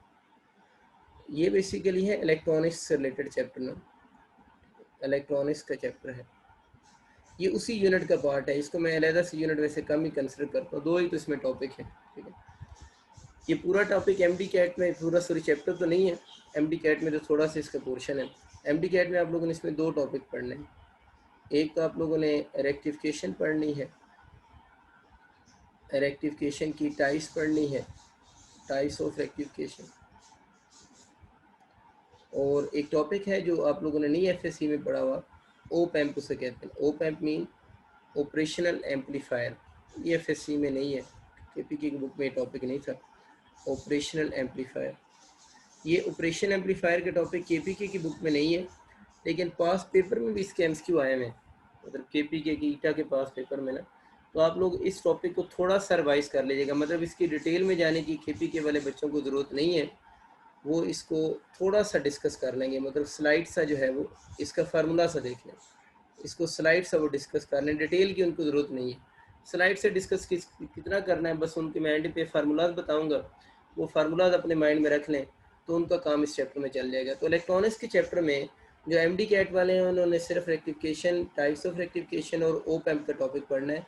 ओप एम्प का टॉपिक ईटा की बुक में आप लोगों ने नहीं पढ़ा हुआ, लेकिन ये पंजाब की बुक में है। केपीके वाले स्टूडेंट्स भी इस टॉपिक के फार्मूलाज को लाजमी याद रखेंगे, क्योंकि उनके पास पेपर में ओप एम्प के कुछ दफ़ा क्वेश्चंस आए हुए हैं। ठीक है ना, अगर एमडी कैट के स्टूडेंट्स अपने पास पेपर देखेंगे तो उसमें उनको बहुत ज़्यादा क्वेश्चन जो हैं वो लॉजिक गेट्स के नज़र आएंगे, मतलब लॉजिक गेट्स के काफ़ी ज़्यादा क्वेश्चंस आपको एमडी कैट के पास पेपर में हैं। लेकिन हमारा जो न्यू कोर्स है उसमें उन्होंने ये जो पास पेपर्स के क्वेश्चन है ये निकाल, सॉरी जो लॉजिक गेट्स के क्वेश्चन है वो निकाल दिए मैं, तो इसलिए अब न्यू कोर्स में लॉजिक गेट्स का टॉपिक इंक्लूड नहीं है। तो ये नहीं सोचना कि कहीं स्किप हो चुका है, वो टॉपिक ही अब न्यू कोर्स में इंक्लूड नहीं है। तो हम इसी के अकॉर्डिंग शुरू करते हैं। ठीक है, तो सबसे पहले बात करते हैं रेक्टिफिकेशन की। ठीक, रेक्टिफिकेशन की अगर हम बात करें तो रेक्टिफिकेशन बच्चे आप लोगों ने बात याद रखनी कि रेक्टिफिकेशन बेसिकली एक ऐसे प्रोसेस का नाम है in which we convert AC into DC, कि वो प्रोसेस जिसमें आप एसी को डीसी में कन्वर्ट करते हैं ना, उस प्रोसेस को हम रेक्टिफिकेशन कहते हैं। तो रेक्टिफिकेशन के बारे में लफ्ज़ की वर्ड क्या है? प्रोसेस है। फिर अगर आपके एमसीक्यू आ जाए ना कि वो डिवाइस कौन सा है which is use to convert AC into DC, यानी वो डिवाइस कौन सा है जो कन्वर्ट करता है एसी को डीसी में, तो उस डिवाइस को हम रेक्टिफायर बोलते हैं। ये पेपर में ध्यान से एमसीक्यू पढ़ना है कि उसने प्रोसेस लिखा हुआ है या डिवाइस लिखा हुआ है। तो अगर प्रोसेस कौन सा है तो वो रेक्टिफिकेशन ऑप्शन आप चूज़ करेंगे। अगर पूछता है वो कौन सा डिवाइस जो ये जो काम करता है, तो उस डिवाइस को हम रेक्टिफायर का नाम देते हैं। रेक्टिफायर क्या चीज़ है? हम कहते हैं जो सेमी कंडक्टर डायोड होती है, semi conductor diode is used as a rectifier, diode is used as a rectifier, कि जो सेमी कंडक्टर डायोड होती है उसको ही हम एज ए रेक्टिफायर यूज़ करते हैं। ठीक है ना, अब सेमी कंडक्टर डायोड को एज ए रेक्टिफायर क्यों यूज़ करते हैं? उसकी वजह ये होती है, ये डायोड जो होगी ये कंडक्ट करेगी, conduct during 1/2 of AC cycle. ये भी लोग लफ्ज़ लिख से होते हैं, ये कंडक्ट करती है ड्यूरिंग 1/2 ऑफ एसी साइकिल, या यूँ कह लें ये कंडक्ट करती है इन वन डायरेक्शन। ये एक ही बात है, मैं समझाता हूँ इन दोनों बातों को। कंडक्ट इन वन डायरेक्शन, ये एक डायरेक्शन में कंडक्ट करती है, ये वर्ड भी ठीक है। अगर आपका एमसीक्यू आता है ना कि semi conductor diode is use as a rectifier, तो कौन सा ऑप्शन करेक्ट है, क्यों यूज़ करते हैं? एक अब ये याद रख सकते हैं conduct during one half of AC cycle, ये बात भी ठीक है। इसी बात की रिप्लेसमेंट में ये वर्ड भी यूज़ होते हैं कंडक्ट इन वन डायरेक्शन, ये सिर्फ एक डायरेक्शन में कंडक्ट करती है। देखिए ना, मैं सिंपल सी बात समझाता हूँ। ये आपके पास है ना कॉपर की वायर है, आप इसके साथ बैटरी लगाते हैं, तो इधर बैटरी का पॉजिटिव टर्मिनल है, इधर नेगेटिव है, तो इसमें करंट यूँ कॉपर वायर में फ्लो करेगा। करंट की ये डायरेक्शन होगी, ज़रूर करंट फ्लो करेगा। अब अगर इसी कॉपर की वायर में आप बैटरी के टर्मिनल बदल दें, इधर पॉजिटिव लगा दें, इधर नेगेटिव लगा दें, अब भी इसमें करंट फ्लो करेगा, बस करंट की डायरेक्शन चेंज हो जाएगी। तो जो कंडक्टर्स होते हैं उनमें करंट, बैटरी की पोलैरिटी आप चेंज करते हैं तब भी करंट फ्लो करता है, बस सिर्फ करंट की डायरेक्शन बदल जाती है। लेकिन सेमीकंडक्टर डायोड के अंदर ये वाला फीचर नहीं होता, वो कंडक्ट करती है इन वन डायरेक्शन, यानी अगर इस डायरेक्शन में कंडक्ट कर रही है तो अगर आप बैटरी का पॉजिटिव आप इधर की बजाय पॉजिटिव इधर ले आएंगे तो ये फिर कंडक्शन शो नहीं करेगी। ये मैं बात कर रहा हूँ कि जो कंडक्टर्स होते हैं वो दोनों एंड से कंडक्शन देते हैं, लेकिन ये भी हम देखते हैं ये कंडक्शन देगी सिर्फ किस डायरेक्शन में, वन डायरेक्शन में कंडक्शन देती है। इसकी जो अदर डायरेक्शन बनती है उसमें ये वाला जो मटेरियल है वो कंडक्शन शो नहीं करेंगे। ये बात आप लोगों ने याद रखनी है कि एक साइड पे तो ये कंडक्शन शो करते हैं लेकिन अदर साइड पे ये कंडक्शन शो नहीं करते। इस पर भी हम बहुत डिटेल से बात करने वाले हैं, आपको ये बात समझ आ जाएगी, लेकिन की वर्ड बस याद रखें। अगर हम सेमीकंडक्टर डायोड की सिंबल बनाए ना, एक और लफ्ज़ भी अपने पास लिख लें, ये जो मैं बार बार लफ्ज़ बोल रहा हूँ ना कि सेमी कंडक्टर डायोड जो लफ्ज़ है ना, तो सेमी कंडक्टर डायोड का मतलब बेसिकली जो है वो पी एन जंक्शन ही है ना। तो अब ये लाइन भी लिख लीजिएगा कि जो सेमी कंडक्टर डायोड होती है is also called P N junction. Semi conductor diode जो होती है ना वो बेसिकली क्या होती है, पी एन जंक्शन ही होता है। यानी सेमी कंडक्टर डायोड जो होगी वो बेसिकली क्या होगा, पी एन जंक्शन को सेमी कंडक्टर डायोड बोलते हैं ना। अगर हम इसकी सिंबल की बात करें तो इसकी सिंबल हम कुछ यूँ बना रहे होते हैं, ये इसकी सिंबल होगी, ठीक है। इसमें ये वाली साइड इसकी पी बनती है और ये वाली साइड एन होती है। इसको एमसीक्यू में आता है arrow head is called, arrow head अक्सर बच्चे इसको बोल देते हैं, एरो हेड, ये पूरा एरो हेड है। Arrow head is called, arrow head जो है वो पी साइड है और एरो हेड को हम बोलते हैं एनोड। एरो हेड ये पूरा arrow head is called P side. इसको बोलते हैं वर्टिकल बार, इसके लिए क्या वर्ड यूज़ करते हैं, वर्टिकल बार इज कॉल्ड। यानी सेमीकंडक्टर डायोड की सिंबल में वर्टिकल बार शोज। तो वर्टिकल बार जो है वो बेसिकली किसको शो करेगी, कैथोड को शो करती है। ये दो बातें याद रखनी, इसमें जो एरो हेड एक वर्ड याद रखें वो एनोड को शो करेगा, या यू एम्स को आ सकता है कि P side is also called, तो पी साइड को एनोड बोलते हैं, और N side is also called, तो N side is also called cathode, तो एन साइड को हम कैथोड का नाम देते हैं। ये दो छोटी छोटी बातें होगी। अब इसकी जो पी साइड होती है ना, यानी अगर हम इसकी पी साइड की बात करते हैं तो पी साइड बनती कैसे है, मैं थोड़ी सी बेसिक चीज़ें आपको पढ़ा देता हूँ। हालांकि इतनी डिटेल की ज़रूरत तो कोई नहीं, लेकिन ये हो सकता है अब हम रेक्टिफिकेशन का हम इसकी टाइप्स की तरफ तो नहीं चले जाएंगे। अब रेक्टिफिकेशन में डायोड यूज़ होती है तो उसकी प्रॉपर्टीज़ वगैरह साथ में हम पढ़ लेते हैं कि कहीं ऐसा ना हो प्रॉपर्टीज़ कहीं एमसीक्यू आना शुरू हो जाए। तो पी साइड में बात कर रहे होते हैं, पी साइड की जो डोपिंग होती है, पी साइड बनती कैसे है इसकी डायोड की, तो पी साइड बनती है डोपिंग विद ट्राईवेलेंट इम्प्योरिटी से। ठीक है ना, मैं बहुत ज़्यादा डिटेल में तो नहीं जाऊँगा लेकिन आपकी जल्दी से रिवीजन करवाऊँगा। डोपिंग विद ट्राईवेलेंट इम्प्योरिटी से मतलब अगर हम प्योर सेमीकंडक्टर लें और इस प्योर सेमीकंडक्टर की डोपिंग कर दें किन इम्प्योरिटी से, ट्राईवेलेंट इम्प्योरिटी से, तो वो सेमीकंडक्टर जो होगा वो कौन सी साइड बन जाएगी, पी टाइप मटेरियल बन जाएगा। यानी पी टाइप मटेरियल या उसकी साइड को पी साइड बोलेंगे। ट्राईवेलेंट इम्प्योरिटीज़ का मतलब क्या होता है, आप एल्यूमिनियम से, पता है डोपिंग किसकी करते हैं, प्योर सेमीकंडक्टर में आप एल्यूमिनियम की डोपिंग करें, यानी एल्यूमिनियम उसके अंदर ऐड करें, बोरॉन ऐड करें, गैलियम ऐड करें या इंडियम ऐड करें। अगर हम प्योर सेमीकंडक्टर के अंदर इन मटेरियल को ऐड करते हैं तो ये ट्राईवेलेंट इम्प्योरिटीज़ होती हैं। तो ट्राईवेलेंट इम्प्योरिटी से कौन सा मटेरियल बनेगा, पी साइड या पी टाइप बन जाएगी।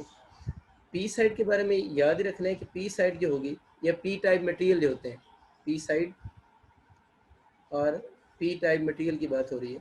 तो अगर हम पी साइड की बात करें या पी टाइप मटेरियल की बात करें तो these material are overall neutral होते हैं। ओवरऑल अगर आपसे पूछे ना कि पी टाइप मटेरियल क्या होंगे, इन पर चार्ज क्या होगा, तो पी टाइप मटेरियल जो होते हैं वो ओवरऑल न्यूट्रल होते हैं। लेकिन एक और एमसीक्यू होता है कि पी टाइप जो मटेरियल होंगे इनमें मेजॉरिटी चार्ज कैरियर कौन से होते हैं, चार्ज कैरियर, ऑनवर्ड में चार्ज कैरियर को ना सी सी लिखा करूँगा, ठीक है, सी डॉट सी। तो इनके अंदर जो मेजॉरिटी चार्ज कैरियर होंगे वो पी टाइप के अंदर होल्ड होते हैं, और अगर आपसे पूछता है माइनॉरिटीज़ कौन से होंगे, तो इनके अंदर जो माइनॉरिटी चार्ज कैरियर होते हैं वो इलेक्ट्रॉन्स होते हैं। यही वजह है ना कि कुछ लोग ये समझते हैं कि आपके पास इनके ऊपर पॉजिटिव चार्ज होगा, यानी पी साइड को कुछ लोग समझते हैं पॉजिटिव की वजह से पॉजिटिव चार्ज होगा, ठीक है। तो इन पर पॉजिटिव चार्ज नहीं होता, ये ओवरऑल मटेरियल जो है वो न्यूट्रल है। हाँ, इनमें होल ज़्यादा होते हैं दैन किस से, इलेक्ट्रॉन से। और पी जो टाइप मटेरियल होते हैं इनको P is also type is called positive type. तो जो पी वर्ड है इनको पॉजिटिव टाइप भी कहते हैं। तो पॉजिटिव टाइप इनको क्यों कहते हैं, इसलिए नहीं कहते हैं कि इन पर चार्ज पॉजिटिव होता है। पॉजिटिव टाइप इसको इसलिए कहते हैं कि इनके अंदर होल मेजॉरिटीज़ में होते हैं, ज़्यादा होल होते हैं। और होल पर हम लोगों ने अभी ज्यूम किया था कि होल पर कौन सा चार्ज हम कंसिडर करते हैं, पॉजिटिव चार्ज ही कंसिडर करते हैं। जो बच्चे कन्फ्यूज़ हो रहे हैं ना वो ये बात समझें, जो किसी भी पार्टिकल का न्यूट्रल होना है ना वो इस चीज़ पे बेस करता है कि इन मटेरियल में आप लोग ये देख लें कि नंबर ऑफ़ इलेक्ट्रॉन और होल अनबैलेंस है, यानी इसमें क्या ज़्यादा है, होल्स की तादाद ज़्यादा है इलेक्ट्रॉन से। तो फिर ये न्यूट्रल कैसे है, ये बात कर रहा हूँ। तो अगर होल ज़्यादा इलेक्ट्रॉन से तो न्यूट्रल कैसे है। लेकिन इन मटेरियल में आप लोगों ने याद रखना है नंबर ऑफ़ इलेक्ट्रॉन्स जो है ना वो बराबर हैं नंबर ऑफ़ प्रोटॉन्स के। तो बेसिकली किसी मटेरियल पर जो नेट चार्ज आता है ना वो इलेक्ट्रॉन और होल के अनबैलेंस होने से नहीं आता।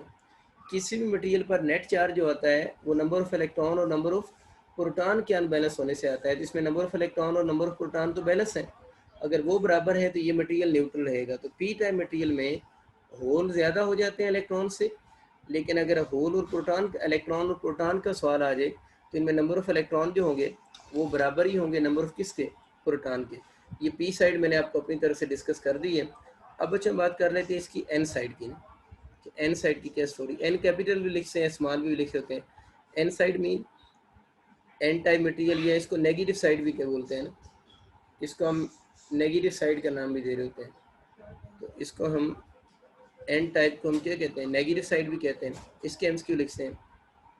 ये कैसे बनेंगे, ये बनेंगे अगर हम डोपिंग करेंगे। किसकी डोपिंग करेंगे, प्योर सेमीकंडक्टर की, उसकी डोपिंग करेंगे with pentavalent impurities, pentavalent impurities.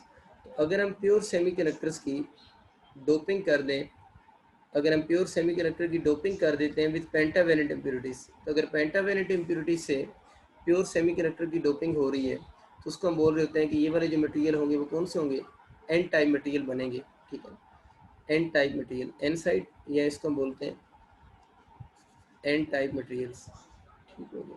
तो ये आपको याद आ चुके होंगे सारे कंसेप्ट।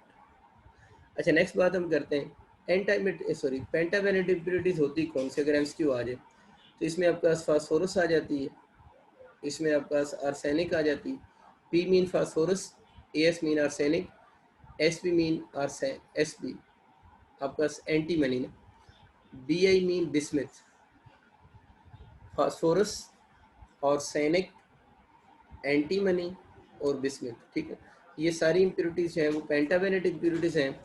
अगर हम इनको ऐड कर दें प्योर सेमीकंडक्टर सिलिकॉन या जर्मेनियम में, तो जो न्यू सेमीकंडक्टर बनेंगे उनको एन टाइप मटेरियल कहेंगे, और वो पी एन जंक्शन की जो साइड बनाएंगे वो उनकी एन साइड होगी।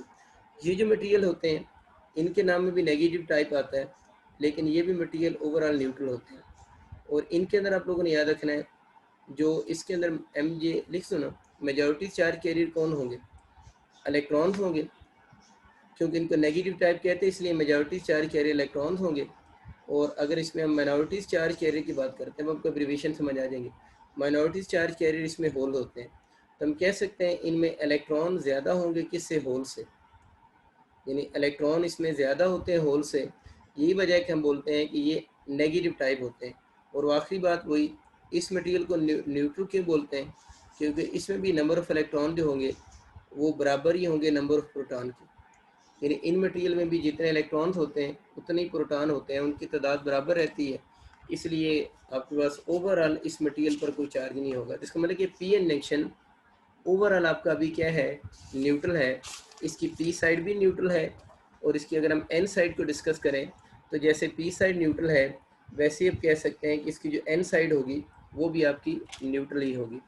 तो अभी हम बात कर रहे थे चार्ज कैरियर की, और वहाँ पर हम लोगों ने दो डिफरेंट तरह के वर्ड बोले, चार्ज कैरियर में एक हम लोगों ने वर्ड यूज़ करते रहे, आपने नोट किया होगा, मेजॉरिटी चार्ज कैरियर।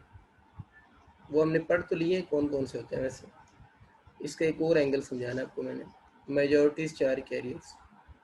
और एक हम लोगों ने बात की है माइनॉरिटी चार्ज कैरियर, सी लिख देता हूँ।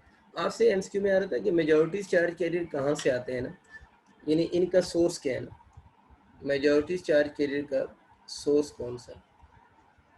तो सोर्स में आप लोगों ने चूज़ करना है मेजॉरिटी चार्ज कैरियर जो है, ये इनका जो सोर्स है वो बाउंड ब्रेकेज भी है, ये बाउंड ब्रेकेज से भी आ जाते हैं और ये डोपिंग से भी आ जाते हैं।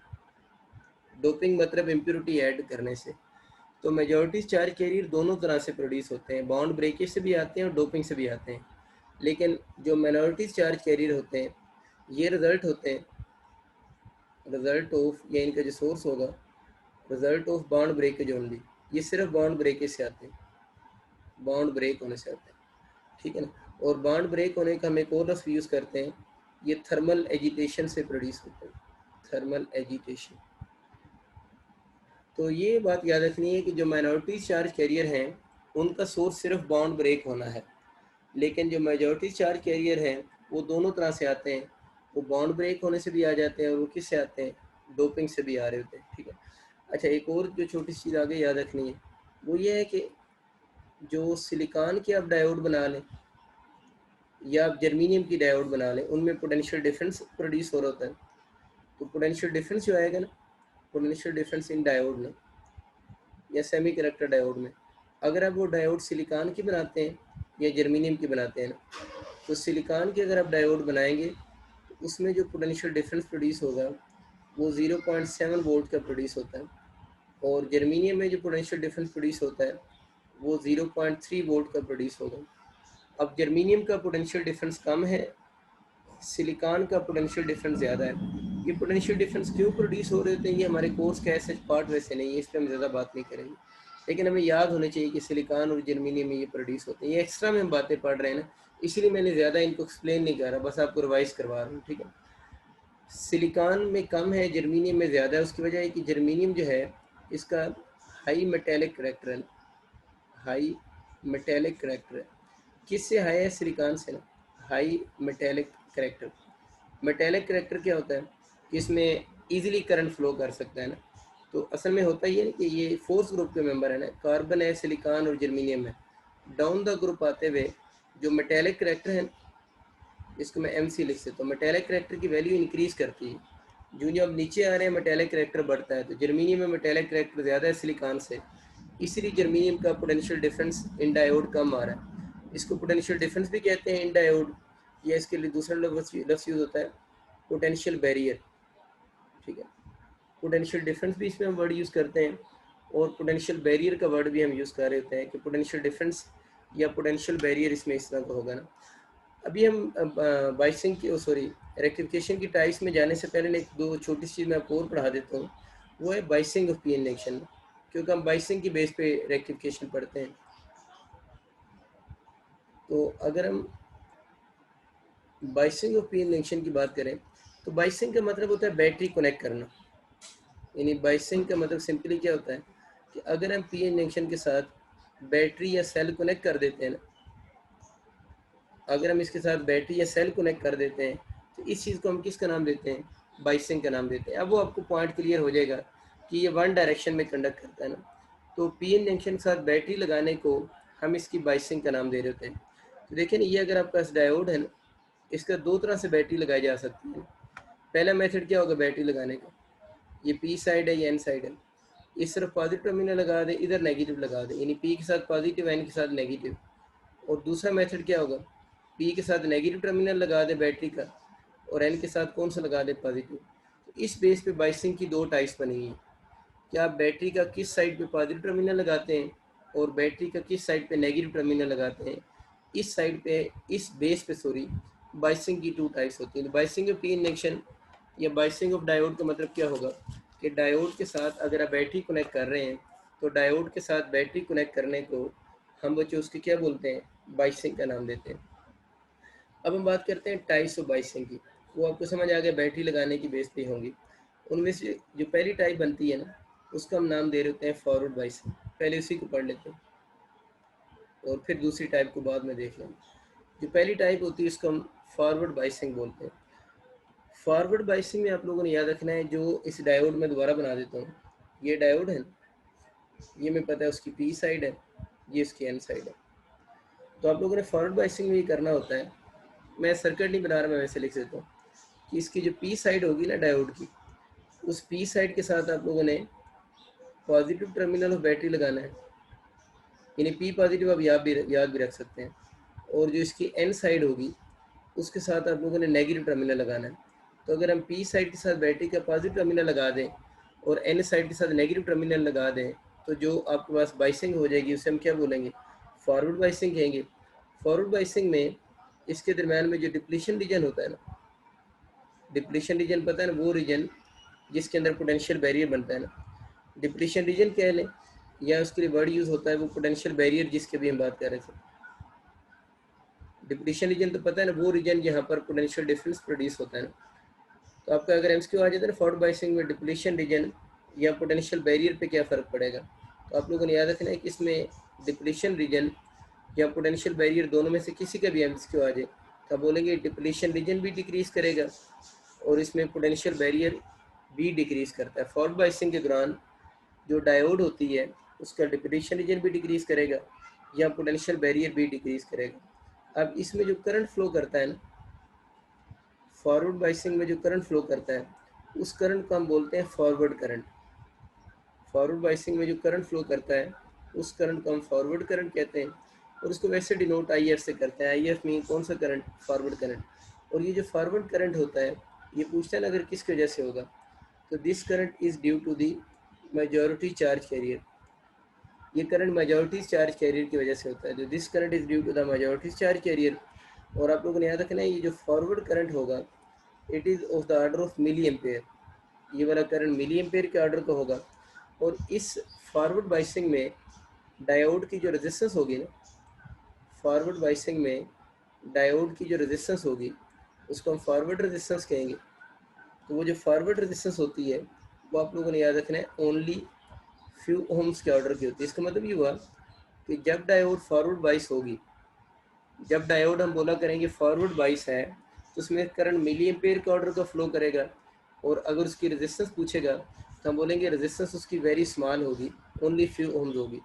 अगर हम आइडियल डायोड की बात कर लें,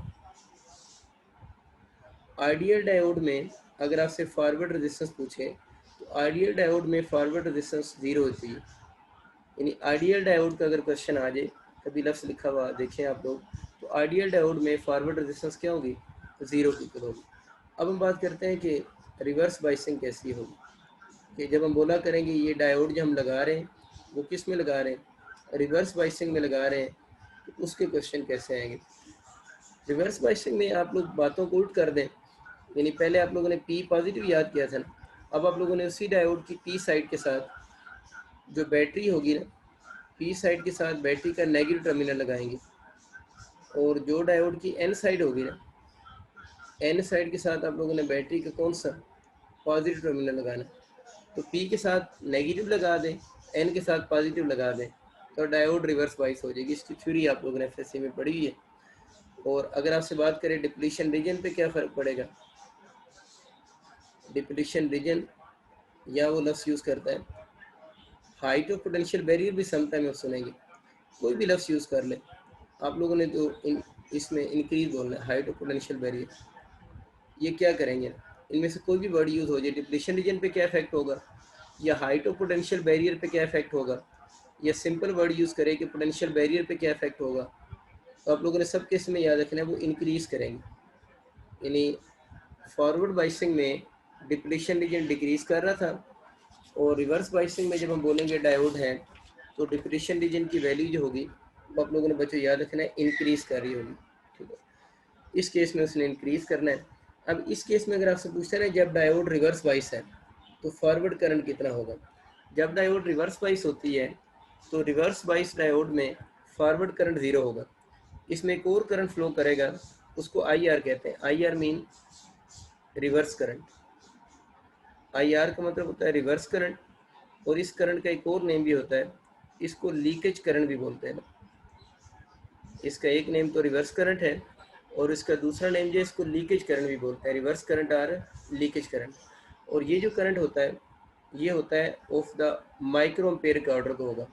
तो पिछला करंट मिली एम्पेयर का ऑर्डर क्या है, ये माइक्रो एम्पेयर क्या है, तो ये उससे 1000 टाइम कम है ना, फिर वो मिली में है ना, ये माइक्रो में है, तो ये फिर उससे कितना कम हुआ, 1000 टाइम ये वाला करंट उस करंट से क्या होगा, कम होगा। एक तो ये बात याद रखें। फिर आप लोगों ने पॉइंट ये याद रखना है कि इस केस में जो रेजिस्टेंस होगी आई ऑफ आर, सॉरी आपका रेजिस्टेंस को आर ऑफ आर लिखना चाहिए, रिवर्स रेजिस्टेंस। इसमें जो रिवर्स रेजिस्टेंस होगी वो आप लोगों ने याद रखना है बहुत हाई होती है, सेवरल मेगा ओम्स होगी।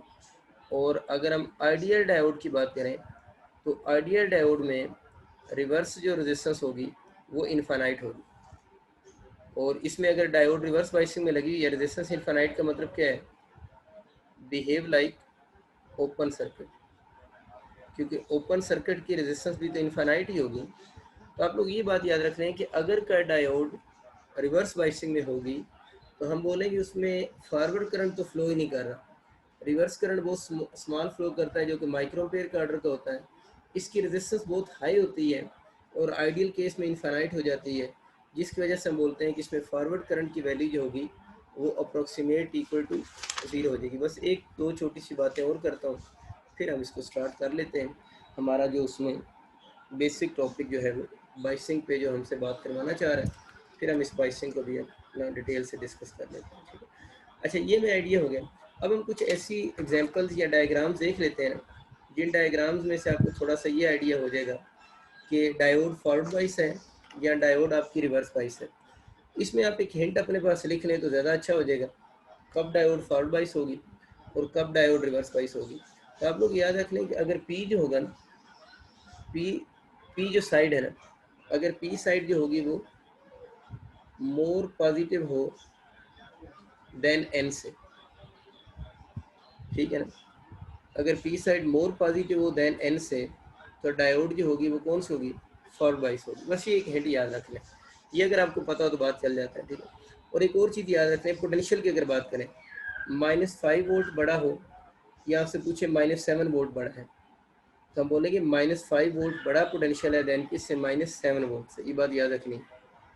या अगर आपसे पूछे 0 वोल्ट बड़ा है या 2 वोल्ट बड़ा है तो 0 वोल्ट बड़ा है या -2 वोल्ट बड़ा है तो हम बोलेंगे 0 वोल्ट जो होगा वो ग्रेटर होगा किससे, -2 वोल्ट से। ये बातें बस छोटी छोटी याद रखें, बस ये अगर आपको कंसेप्ट पता है तो फिर आगे काम चल पड़ेगा। मैं 4-5 डायग्राम बनाता हूँ ताकि आपको ये क्वेश्चन कम से कम अगर पेपर में आ जाए तो आपको मसला ना बने कि डायोड फॉरवर्ड बाइस किस में है और डायोड रिवर्स बाइस किस में है। मैं कुछ डायग्राम बना देता हूँ, उम्मीद है उससे आपका कंसेप्ट सही बिल्डअप हो गया।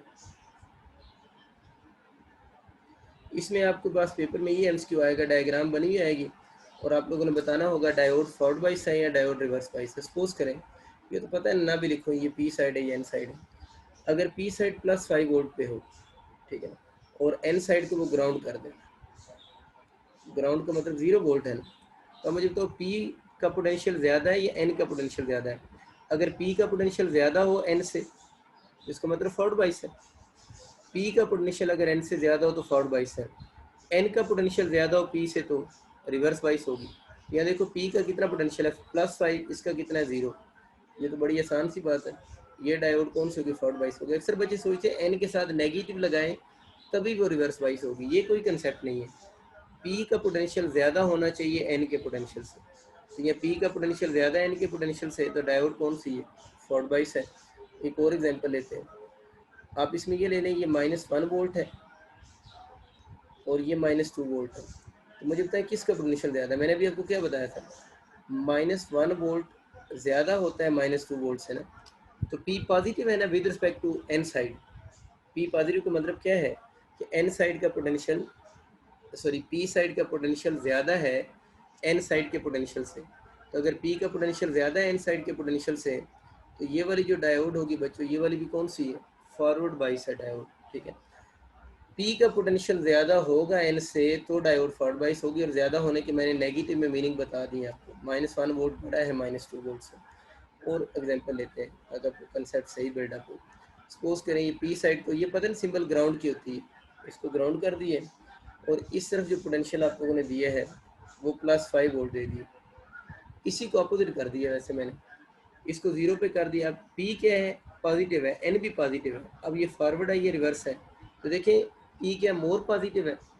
हमें पता है कि 5 वोल्ट जो है वो ज़्यादा है किससे, 0 वोल्ट से। इसमें कि P side is less positive as compare to N side. अगर पी साइड लेस पॉजिटिव हो, अगर पी साइड लेस पॉजिटिव हो as compare to N side, वो तो रिवर्स बाइस की तरफ जाएगा। तो ये वाला जो केस है वो कौन सा है, रिवर्स बाइस है। देखिए इसमें दोनों पॉजिटिव है, लेकिन देखिए ज़्यादा जो पी है वो लेस पॉजिटिव है या मोर पॉजिटिव है। तो पी जो है वो एन के मुकाबले में लेस पॉजिटिव है, तो ये फिर कौन सी बनेगी, रिवर्स बाइस होगी। इसी तरह अगर हम इस डायग्राम को देखें, इसमें आप कोई और डायग्राम ये ले लें, इसको आप +2 वोल्ट बोल दें, इसको आप +4 वोल्ट बोल दें। अगेन वही बात, ये लेस पॉजिटिव है विद रिस्पेक्ट टू दिस, तो ये डायोड भी कौन सी बाइस होगी, रिवर्स बाइस होगी। तो ये थोड़ा सा याद रखनी बात है कि अगर फॉरवर्ड बाइस या रिवर्स बाइस के क्वेश्चन आ जाए तो उनको आपको आइडिया होना चाहिए। ये जो मैंने बात की है ना, कि आपको भी मैंने बताया था कि इसमें रिवर्स करंट या लीकेज करंट होता है, और इस केस में फॉरवर्ड करंट 0 होता है। इसमें भी एक छोटा सा कंसेप्ट है, वो अपने पास आप नोट कर लें। इसके बाद अब हम इंशाल्लाह रेक्टिफिकेशन शुरू कर लेंगे। इससे ज़्यादा मैं एक्स्ट्रा बातें आपको नहीं पढ़ाता, आप भी बोर हो चुके होंगे कि हमारी रेक्टिफिकेशन बेचारी किधर गई है। हालांकि ये सारी बातें रेक्टिफिकेशन के अंदर यूज़ होती हैं। देखिए रेक्टिफिकेशन में बाइसिंग का वर्ड आता है, उसमें डायोड के पी साइड और एन साइड की बात हो रही होती है। तो आपको P side, N side, biasing, forward biasing उसमें वर्ड यूज़ करते हैं, रेक्टिफिकेशन में रिवर्स बाइसिंग वर्ड यूज़ करते हैं। तो जितनी भी आप टर्मिनोलॉजीज यूज़ करते हैं बाइसिंग के अंदर, वो मैंने सिर्फ आपको पढ़ाई है, ठीक है, ताकि आपका क्वेश्चन अगर आ जाए तो आप ये ना कहें कि हम लोगों ने तो ये पढ़ी नहीं हुई थी, रेक्टिफिकेशन वाले टॉपिक में तो ये लिखा ही नहीं हुआ। इसलिए बस आपको ये थोड़ा सा आइडिया होना चाहिए। एक बस एक आखिरी बात, उसके बाद मैं शुरू करता हूँ उसको। पोटेंशियल बैरियर की मैं बात कर रहा था। आप लोगों ने याद रखना है, जो पोटेंशियल बैरियर होता है ना, ये पोटेंशियल बैरियर जो है, हम तो ज़्यादातर ये वर्ड बोलते हैं, ये स्टॉप कर देता है मूवमेंट ऑफ चार्जेस को। ये अपने पास लफ्ज़ लिखे हैं, पोटेंशियल बैरियर परमिट करता है और पोटेंशियल बैरियर स्टॉप करता है। तो अब ये देखिए पोटेंशियल बैरियर किन चार्ज कैरियर को परमिट करता है और पोटेंशियल बैरियर किन चार्ज कैरियर को स्टॉप कर रहा होता है। तो जो पोटेंशियल बैरियर है ना, जो डायोड में बनता है, इसका MCQ होता है, ये किसको परमिट करता है और ये वाला पोटेंशियल बैरियर किसको स्टॉप कर देता है ना। तो आप लोगों ने याद रखना है, पोटेंशियल बैरियर परमिट करता है movement of minorities charge carrier को, permit movement of minority charge carrier. इसकी अगर आप डिटेल देखना चाह रहे हैं तो आप अपने FSC के लेक्चर देख सकते हैं, ठीक है ना, उसमें काफ़ी डिटेल से डायग्राम से मैंने समझाया हुआ है। तो अगर आप कैंसिल हो जाए ना, पोटेंशियल बैरियर किन चार्ज कैरियर को परमिट करता है, तो ये माइनॉरिटी चार्ज कैरियर को परमिट करता है और ये स्टॉप कर देता है movement of minority charge carrier को, movement of minority charge carrier. तो ये FSC में हम लोगों ने बहुत डिटेल से कंसेप्ट डिस्कस किया हुआ है, ठीक है। लेकिन यहाँ पर आप मेजॉरिटी वर्ड लिखेंगे, मेजॉरिटी। तो मेजॉरिटी चार्ज कैरियर को ये स्टॉप करता है और माइनॉरिटी चार्ज कैरियर को पोटेंशियल बैरियर जो डायोड में प्रोड्यूस होता है वो परमिट भी कर रहा होता है, स्टॉप भी कर रहा होता है। परमिट माइनॉरिटीज़ को और स्टॉप किसको करेगा, मेजॉरिटी चार्ज कैरियर को स्टॉप कर देता है। बस स्टार्ट करते हैं अपना जो हमारा टॉपिक है। अब हम इसको पढ़ेंगे, इसकी कोई भी चीज़ अगर आपके लेफ़्ट राइट से आ जाएगी तो अब आपको मसला नहीं बनेगा। टाइप्स ऑफ रेक्टिफिकेशन की अगर हम बच्चों बात करें तो रेक्टिफिकेशन की आप लोगों को याद रखना है, देयर आर 2 टाइप्स होती हैं। बहुत आसान सा टॉपिक है, ये छोटे से टॉपिक है कि रेक्टिफिकेशन की 2 टाइप्स होती हैं। रेक्टिफिकेशन की जो पहली टाइप बनती है उसका हम बोलते हैं half wave rectification. Half wave rectification एक ये इसकी टाइप होती है, और दूसरी इसकी जो टाइप बनती है उसका हम नाम दे रहे होते हैं फुल वेव रेक्टिफिकेशन। तो there are 2 types of rectification है। एक को हम नाम देते हैं हाफ वेव रेक्टिफिकेशन का और दूसरी को हम नाम देते हैं फुल वेव रेक्टिफिकेशन का। फर्स्ट ऑफ ऑल बच्चों बात करते हैं हाफ वेव रेक्टिफिकेशन क्या होता है। नाम से ज़ाहिर, ठीक है, रेक्टिफिकेशन तो पता है ना, AC को हम DC में कन्वर्ट करते हैं। AC में आपको बताया था डायरेक्शन चेंज होती है और DC में डायरेक्शन चेंज नहीं होती। तो ये सपोज कर लें आपके पास यहाँ से अल्टरनेटिंग करंट आ रहा है, ये AC करंट आ रहा है पॉजिटिव नेगेटिव, पॉजिटिव नेगेटिव। अब यहाँ पर ये जो बॉक्स बना हुआ है ना, इसके अंदर हाफ वेव रेक्टिफायर लगा हुआ है, यानी इस बॉक्स के अंदर हाफ वेव रेक्टिफायर लगा हुआ है। अब हाफ वेव रेक्टिफायर क्या करेगा, इसके नाम से दायरा हाफ वेव रेक्टिफायर है ना, इसने वेव का एक हाफ तो रेक्टिफाई कर देना है, यानी उसी वेव का जो नेक्स्ट हाफ होगा ये रेक्टिफाई नहीं करेगा, फिर एक हाफ रेक्टिफाई हो रहा है, फिर नेक्स्ट हाफ रेक्टिफाई नहीं होगा।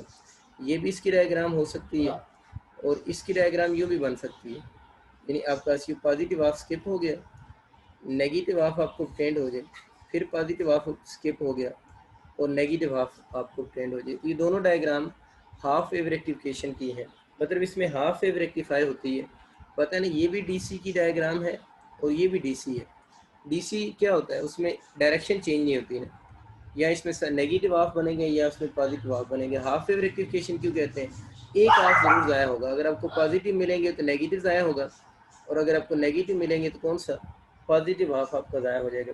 इसका ड्रॉबैक यही होता है, यानी हाफ वेव रेक्टिफिकेशन के अगर हम ड्रॉबैक देखें तो इसका मेजर ड्रॉबैक यही होता है कि half of the electrical energy जो होती है वो डिसिपेट हो जाती है। इसका देख रहे हैं ड्रॉबैक कि half of the electrical energy is dissipated, electrical energy is dissipated. जब भी एनर्जी की डिसिपेशन की बात करें ना कि किस फॉर्म में होगी, वो बस हीट की फॉर्म में होती है। जिस एडी करंट्स में एनर्जी लॉस किस फॉर्म में होगी, हीट की फॉर्म में। स्टेटिक लॉस में एनर्जी डिसिपेट किस फॉर्म में होगी, हीट की फॉर्म में। तो एनर्जी डिसिपेशन 99% केसेस में हीट की फॉर्म में ही डिसिपेट होती है।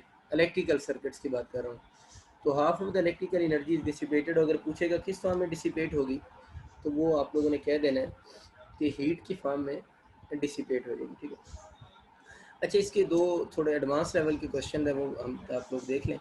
इसमें अगर हम वी रूट मीन स्क्वायर निकालें ना आउटपुट की, ठीक है, क्योंकि ये इसके अंदर मैग्नीट्यूड तो चेंज हो रही है ना, जब मैग्नीट्यूड चेंज हो रही है तो फिर रूट मीन स्क्वायर हम ले सकते हैं। तो अगर इसमें रूट मीन स्क्वायर हम आउटपुट की निकालें तो वैसे तो वरना रूट मीन स्क्वायर का V naught by under root 2 होता है ना। इस केस में अगर आपके पास हाफ वेव रेक्टिफिकेशन हो रही हो तो हाफ वेव रेक्टिफिकेशन में आउटपुट की जो रूट मीन स्क्वायर होगी वो वी नॉट बाय 2 होगी, और आई रूट मीन स्क्वायर जो होगी आउटपुट की वो तो वही चीज़ बनेगी, फिर वो आई नॉट बाय अंडर रूट 2 की इक्वल होगी। और बाकी अगर आपसे पूछता है कि आप आई नॉट कैसे कैलकुलेट करेंगे, तो आई नॉट कैलकुलेट करने का वही बेसिक फार्मूला होता है V naught divide by resistance. यानी आई नॉट कैलकुलेट करने के लिए जो वोल्टेज होगी इसको रेजिस्टेंस से डिवाइड करेंगे तो आपके पास जो है वो करंट आ जाएगा, मैक्सिमम करंट आ जाएगा, मैक्सिमम वोल्टेज पुट करेंगे और उस पूरे सर्किट की रेजिस्टेंस होगी।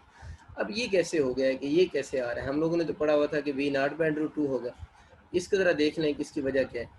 देखिए, अगर आप इसको समझना चाह रहे हैं ना, देखिए साइकिल इसका क्या हो रहा है। अब इसका ये साइकिल नहीं है, अब साइकिल क्या होता है, यहाँ से वेव शुरू हुई है ना, तो साइकिल बेसिकली हम किसे बोलते हैं, साइकिल हम बोलते हैं two conductive points which are in phase, यानी दो कंडक्टिव पॉइंट्स जो इन फेज होंगे वो साइकिल बनाएंगे। तो इसमें ये वाला पॉइंट अपवर्ड जा रहा है, तो क्या ये वाला पॉइंट किधर आ रहा है, डाउनवर्ड। इसके बाद नेक्स्ट पॉइंट क्या इधर से ऊपर जा रहा है, नहीं जा रहा, तो इसका साइकिल इस जगह पर आकर कंप्लीट होगा ना।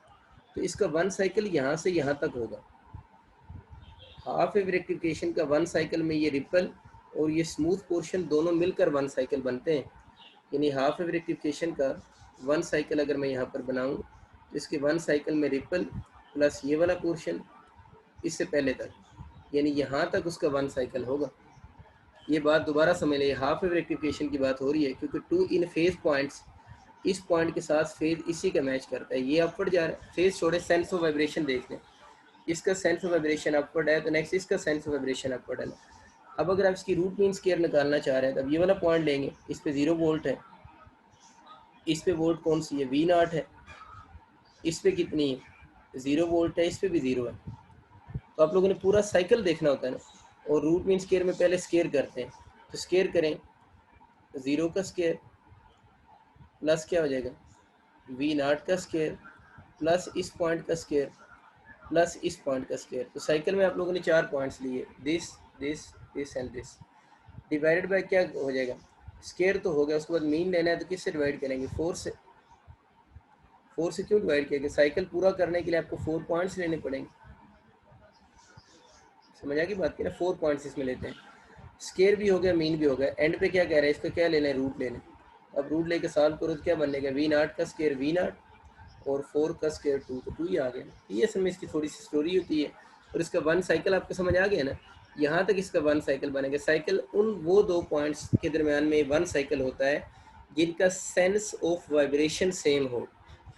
इसका सेंस ऑफ वाइब्रेशन अपवर्ड जा रहा है तो नेक्स्ट का इधर अपवर्ड आ रहा है, तो ये कितने साइकिल बनेंगे, वन साइकिल आप लोगों का होगा। इस तरह याद रख लें। तो आपको ये वैसे प्रूफ मैंने वैसे करवा दिए कि इस केस में आप लोगों ने ये प्रूफ करने के लिए 4 पॉइंट्स लेते हैं, प्रूव होता है। बड़ी इंपॉर्टेंट बात हमारी बुक में तो नहीं है, लेकिन एक अच्छा एमसीक्यू बन सकता है। अगर पेपर में आ जाए तो आपको अटैम्प्ट करना आना चाहिए, ठीक है।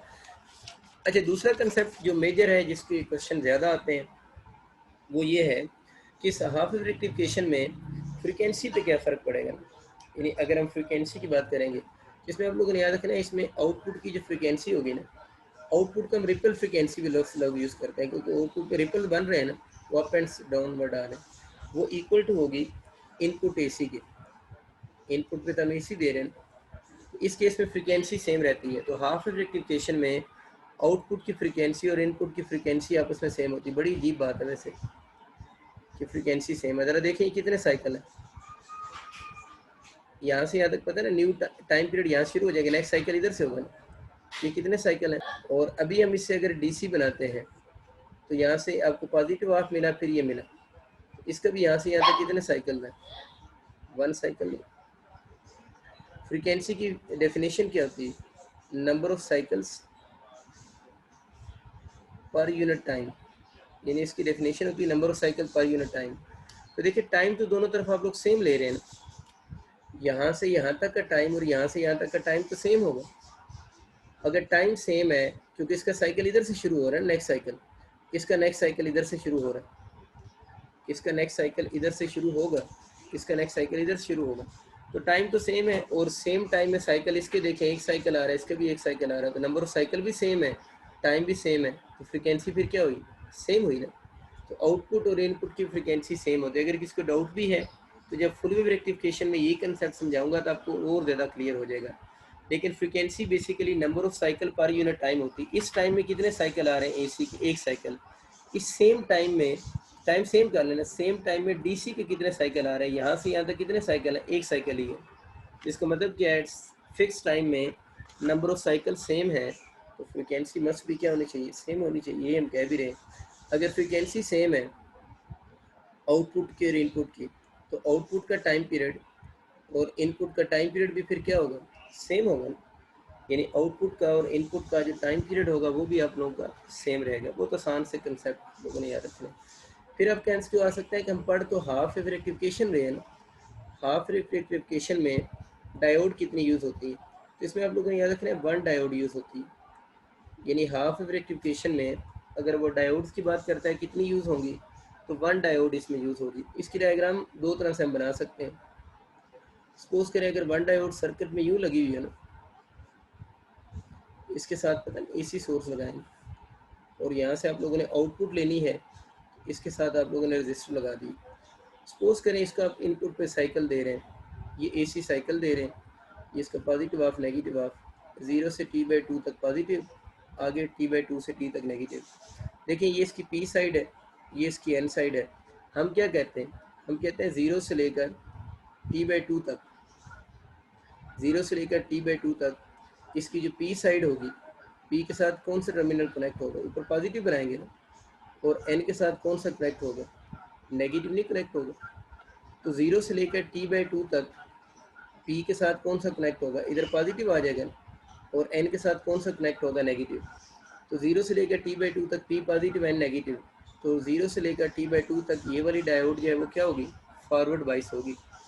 अगर ये फॉरवर्ड बाइस होगी तो हमें पता है फॉरवर्ड बाइसिंग में तो करंट फ्लो करेगा, तो इस रजिस्टर में से जब करंट फ्लो करेगा तो आपको ये आउटपुट का सिग्नल मिल जाएगा। मिल गया सिग्नल, क्योंकि इसमें से करंट फ्लो कर रहा है। अब दोबारा आपके पास जो पोर्शन आ जाएगा वो T/2 से T तक आ जाएगा। T/2 से T तक क्या होगा, अब पता है ये जो पॉजिटिव है वो किस में कन्वर्ट हो जाएगी, नेगेटिव, और नेगेटिव साइड क्या बन जाएगी, पॉजिटिव। पता है ना, सोर्स की पोलैरिटी चेंज होती है। तो T/2 से T तक की अगर सिचुएशन लिखें तो इसमें अब देखें इस वक्त P के साथ क्या कनेक्ट है, नेगेटिव कनेक्ट है, और N के साथ कौन सा टर्मिनल कनेक्ट है, एन के साथ पॉजिटिव टर्मिनल कनेक्ट है, तो अगर पी के साथ नेगेटिव और एन के साथ पॉजिटिव हो, उस केस में मुझे ये बताएं कि आपकी डायोड क्या होगी, रिवर्स बाइस होगी। और जब डायोड रिवर्स बाइस होती है, हम कहते हैं उसमें फॉरवर्ड करंट तो जीरो होता है। हम इसको स्ट्रेट लाइन से शो कर देंगे, क्योंकि यहाँ से हम जो करंट ड्रॉ कर रहे हैं वो फॉरवर्ड करंट ही है, आपको कोई करंट ऑब्टेन नहीं होगा। तो हम कह सकते हैं ये वाली जो डायोड है ये 0 से t/2 तक फॉरवर्ड बाइस है, और t/2 से t तक कौन सी है, रिवर्स बाइस है। तो हम कह सकते हैं ये वाली डायोड पॉजिटिव हाफ साइकिल में कंडक्ट कर रही है, ये वाली डायोड पॉजिटिव हाफ साइकिल में क्या कर रही है, कंडक्ट कर रही है ना। और इस हाफ साइकिल में इसकी कंडक्शन कितनी है, ज़ीरो है। कंडक्शन जो है, पूरा लफ्ज़ लिखना या जगह कम है, कंडक्शन ज़ीरो है। कंडक्शन ज़ीरो का मतलब इसमें कोई करंट फ्लो नहीं कर रहा। कुछ बच्चे कहते हैं रिवर्स करंट फ्लो करेगा, तो रिवर्स करंट हम ऑनवर्ड कंसीडर नहीं करते, स्वाय रिवर्स बाइसिंग में वो थोड़ा सा हम उसको उस टॉपिक में डिस्कस करते हैं। डायोड के टॉपिक में अब ये बोलेंगे कि जब डायोड रिवर्स बाइस होगी तो उसकी कंडक्शन ज़ीरो होगी।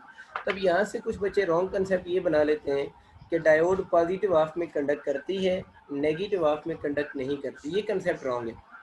इस डायग्राम के लिए कंसेप्ट ठीक है कि डायोड पॉजिटिव हाफ में कंडक्ट कर रही है, नेगेटिव में कंडक्ट नहीं कर रही। मैं इस बात को एक्सप्लेन करता हूँ ताकि आपका सही कंसेप्ट बन जाए। ज़रा ध्यान से देखिएगा, जो बात मैंने अभी की है ना, उस बात को दोबारा सुनो। सपोज करें ये मैंने एक डायोड बना दी, वही उसके साथ रजिस्टर लगा दिया, आउटपुट हो गया।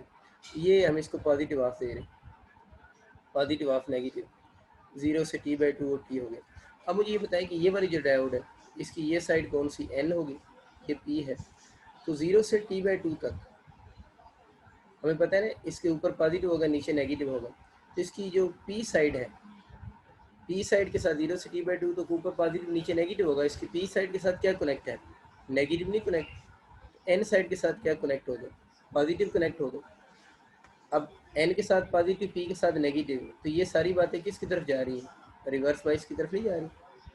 तो ये वाली जो डायोड है 0 से t/2 तक पॉजिटिव हाफ साइकिल में शोज नो कंडक्शन, ये कोई कंडक्शन ही नहीं दे रही। क्यों नहीं दे रही कंडक्शन, क्योंकि ये क्या है, रिवर्स बाइस है। उम्मीद आपको समझ आ रही होगी। और अगर इसी डायोड को का हम एनालिसिस करें t/2 से t तक, तो t/2 से t तक इधर क्या हो जाएगा, नेगेटिव, इधर क्या हो जाएगा, पॉजिटिव। इसमें देख लें, इस केस में p के साथ क्या कनेक्ट है, पॉजिटिव, n के साथ क्या कनेक्ट है, नेगेटिव। इस केस में इस डायोड ने क्या देनी है, कंडक्शन देनी है, यानी डायोड कंडक्ट करेगी। इसका मतलब ये हुआ, ये तो कोई कंसेप्ट नहीं है कि डायोड पॉजिटिव हाफ में कंडक्ट करती है और पॉजिटिव हाफ में डायोड कंडक्ट नहीं भी करती। यानी पॉजिटिव हाफ में इधर तो कंडक्ट कर रही है, लेकिन इधर पॉजिटिव हाफ में कंडक्ट नहीं कर रही। तो इसका मतलब ये हुआ कि अगर हम डायोड की बात करें तो डायोड किस हाफ में कंडक्ट करेगी, पॉजिटिव हाफ में कंडक्ट करेगी या नेगेटिव हाफ में कंडक्ट करेगी। तो हम बोलते हैं ये बेसिकली डायोड की ओरिएंटेशन पे डिपेंड करेगा।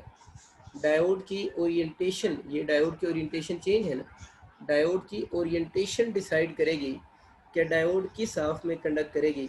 इधर आपकी जो डायोड है वो पॉजिटिव हाफ में कंडक्ट करेगी, या जिस डायोड की हम बात कर रहे हैं वो नेगेटिव हाफ में कंडक्ट करेगी।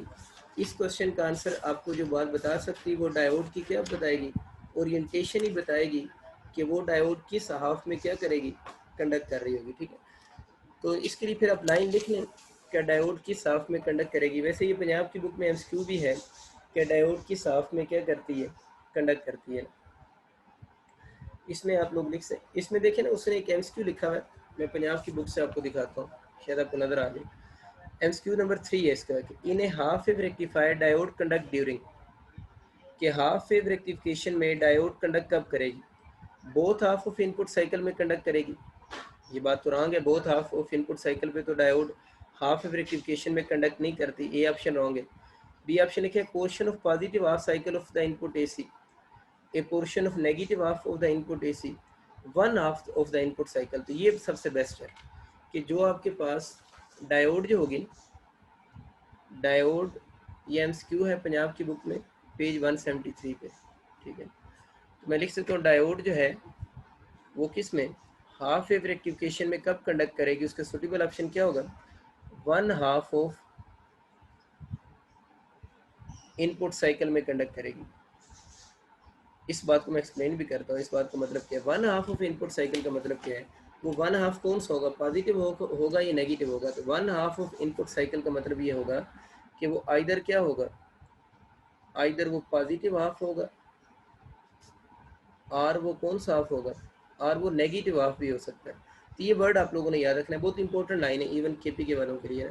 क्या डायोड हाफ वेव रेक्टिफिकेशन में किस हाफ में कंडक्ट करेगी, पॉजिटिव हाफ में कंडक्ट करेगी या नेगेटिव हाफ में। तो जो ऑप्शन लिखे हुए थे ये दोनों हाफ में कंडक्ट करेगी, चार ऑप्शन थे ना, पॉजिटिव हाफ में कंडक्ट करेगी, नेगेटिव हाफ में कंडक्ट करेगी, दोनों हाफ में कंडक्ट करेगी। तो हम लोगों ने क्या चूज़ किया, हमने चूज़ किया one half of input cycle में कंडक्ट करेगी। One half of input cycle का मतलब है आइदर वो हाफ कौन सा हो सकता है, पॉजिटिव हो सकता है या वो नेगेटिव हो सकता है, एक वक्त में किसी एक हाफ में कंडक्ट करेगी। और वो किस हाफ में कंडक्ट करेगी, अगर डायग्राम बनी हुई आ जाए तो फिर डायग्राम देख के आप बता सकते हैं वो पॉजिटिव हाफ में कंडक्ट करेगी या वो डायोड जो है वो नेगेटिव हाफ में कंडक्ट करेगी। उम्मीद है आपको ये बात समझ आ गई होगी। बड़ा बेसिक सा कंसेप्ट है, तो मुश्किल बात इसमें नहीं थी। मैं इसके लेकिन कुछ थोड़े अच्छे क्वेश्चन भी आपको करवाऊंगा, ये तो हमारी बुक की बातें थी ना, वो मैंने करवा दी। इसके एक दो थोड़े अच्छे एमसीक्यू भी लेते हैं ताकि आपको थोड़ा बेहतर इसका कंसेप्ट सही क्लियर हो जाए। बस ये चार एसी सोर्स लगा दी। आप लोग ये चीज़ समझिए कि डायोड देख कर अब आप बता सकते हैं वो किस हाफ में कंडक्ट करेगी, ठीक है ना। थोड़ा सा ग्राफ में चेंज बनाता हूँ, अगर मुझसे ग्राफ सही बन गया तो, जिसके चांसेस वैसे कम ही होते हैं कि मुझसे सही बने। ये है तो एसी सोर्स,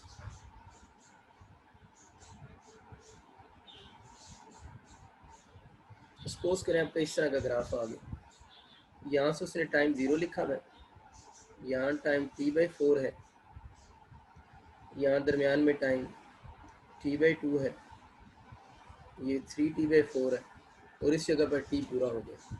अब मुझे बताओ ये कौन सा हाफ है, नेगेटिव हाफ, ये पॉजिटिव ये नेगेटिव। तो मुझे तो 0 से t/4 तक अगर देखा जाए, 0 से t/4 तक देखा जाए तो कौन सा हाफ है, नेगेटिव हाफ। नेगेटिव हाफ को हम ऊपर क्या, ये p साइड है ना, ये कौन सी n साइड है।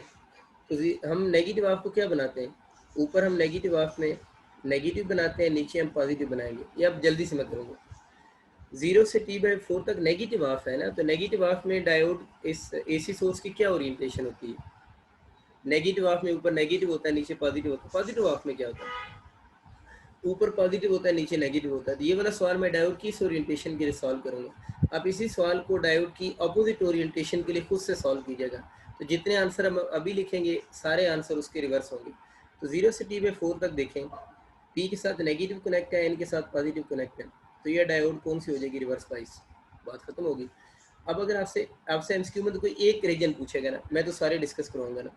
आपसे सवाल आ जाता है t/4 से 3t/4 तक बताएं क्या होगा। तो देखिए यहाँ से t/4 है, इस जगह पर 3t/4 है, तो ये सारा कौन सा हाफ है, पॉजिटिव हाफ। पॉजिटिव हाफ में ऊपर पॉजिटिव होता है नीचे नेगेटिव होता है। अब चाहे तो लिखा रहने दे, मैं आगे सीक्वेंस में लिख सकता हूँ। पहले नेगेटिव था पॉजिटिव, कामा कामा, अब इधर पॉजिटिव इधर नेगेटिव। ये दूसरे केस की बात हो रही, t/4 से 3t/4 तक, p के साथ पॉजिटिव n के साथ नेगेटिव। इसमें डायोड क्या करेगी, आपकी डायोड फॉरवर्ड बाइस होगी। क्लियर होगी बात में। इसका मतलब कि अगर हम इसकी, चले बाद में वेव पैटर्न बनाता हूँ, और अगर आपसे पूछता है 3t/4 से t तक क्या होगा, ये फिर नेगेटिव हाफ नहीं है। तो तीसरे केस में फिर इधर नेगेटिव आ जाएगा, इधर क्या आ जाएगा, पॉजिटिव आ जाएगा। और इस केस में देख लें p के साथ नेगेटिव एक तरफ देख लिया करें, p के साथ नेगेटिव कनेक्ट है, तो ये वाली जो डायोड बनेगी कौन सी हो जाएगी, रिवर्स बाइस डायोड हो जाएगी। एक तो ये बातें होगी। दूसरा, अगर इसकी वेव फॉर्म पूछ ले, इधर जगह कम है मैं इधर बना देता हूँ। सपोज करें आपका वेव फॉर्म का सवाल आ जाता कि वेव फॉर्म कैसी होगी, तो शुरू में रिवर्स बाइस थी, हम पता है रिवर्स बाइस कहाँ से कहाँ तक थी, 0 से लेकर t/4 तक रिवर्स बाइस थी, तो कोई वोल्टेज मिलेगी नहीं। फिर आगे ये t/4 से 3t/4 तक फॉरवर्ड बाइस थी, 3t/4 तक फॉरवर्ड बाइस थी, t/4 से 3t/4 तक फॉरवर्ड बाइस थी, तो वोल्टेज मिलेगी ना। आगे क्या होगा, 3t/4 से t तक दोबारा आउटपुट नहीं मिलेगी। क्यों नहीं मिलेगी, क्योंकि ये कौन सी है, रिवर्स बाइस है। तो ये भी हो सकता है ये क्वेश्चन गिवन हो और आगे आपसे आउटपुट की वेव फॉर्म पूछ ले, तो आपको वेव फॉर्म पता होनी चाहिए कैसे बनी है। जब रिवर्स है तो वोल्टेज नहीं शो कर रहा, जब फॉरवर्ड है तो वोल्टेज शो कर रहा हूँ। और t/4 से 3t/4 तक आपको पॉजिटिव वोल्टेज मिल रही। इसको बस उल्टा करके लगा लेना, आपको समझ आ गया। एक तो सिंपल से क्वेश्चन आएंगे, एक इस हाफ साइकिल को थोड़ा टेढ़ा मेढ़ा करके शुरू कर देगा। असाइनमेंट में आप इसके अपोजिट भी कर लीजिएगा, इसको आप यूं भी असाइनमेंट में सॉल्व कर लीजिएगा एक दफ़ा ना। इसी क्वेश्चन को यूं भी सॉल्व कर लेना, यहाँ पर टाइम 0 लिख लेना, ये टाइम t/4, ये टाइम t/2, ये 3t/4 और यहाँ पर टाइम t हो जाएगा। इसके लिए भी डायोड को दोनों तरह से लगा लेना, हाफ वेव रेक्टिफिकेशन है ना, एक दफ़ा इधर एक दफ़ा उधर करके लगा लेना। अब कर लेंगे सारे, मुझे उम्मीद है इसमें कोई इतनी मुश्किल बातें नहीं है, वो तो आसान सी बातें हैं। ये आपके बच्चों असाइनमेंट्स हैं सारी, ठीक है। आप लोगों ने इसके साथ डायोड की ओरिएंटेशन बदल कर सारे जवाब इसके अपोजिट होंगे। इसके साथ भी आप लोगों ने डायोड चेंज करके, जिस तरह मैंने नहीं ये सीक्वेंस बनाया, इस तरफ सीक्वेंस बनाते जाएंगे ना। बस इतना याद रखें कि जब पॉजिटिव आ जाएगा, जब पॉजिटिव ऑफ हुआ करेगा तो एसी साइकिल का ऊपर क्या लिखना होता है, पॉजिटिव ऑफ में ऊपर पॉजिटिव नीचे नेगेटिव, लेकिन जब नेगेटिव ऑफ आ जाएगा फिर ऊपर नेगेटिव नीचे पॉजिटिव, फिर पॉजिटिव ऑफ आ गया ऊपर पॉजिटिव नीचे नेगेटिव। ये जब कंसेप्ट पता हो, पॉजिटिव नेगेटिव नेगेटिव पॉजिटिव, ये तो इधर से लिखेंगे, ये तो सोर्स की बातें हैं। अब इधर डायोड कैसे लगाई हुई है, इधर आप लोगों ने डायोड लगाई होगी ना, उस डायोड को यार देख लो, पी के साथ पॉजिटिव लगा हुआ है, बस एक साइड देखते हैं, दूसरी साइड की भी देखने की जरूरत नहीं। पी के साथ पॉजिटिव है तो फॉरवर्ड होगी, पी के साथ नेगेटिव है तो रिवर्स होगी, पी के साथ पॉजिटिव है तो फॉरवर्ड होगी, कहानी खत्म। उम्मीद है आप लोग कर लेंगे इस चीज़ को, इसमें अब आपको मसला नहीं बनेगा। जो ग्राफ पॉसिबल थोड़े बहुत टेढ़े मेढ़े करके वो दे सकता है, वो मैंने आप लोगों के साथ कुछ हद तक शेयर कर दिया, ठीक है।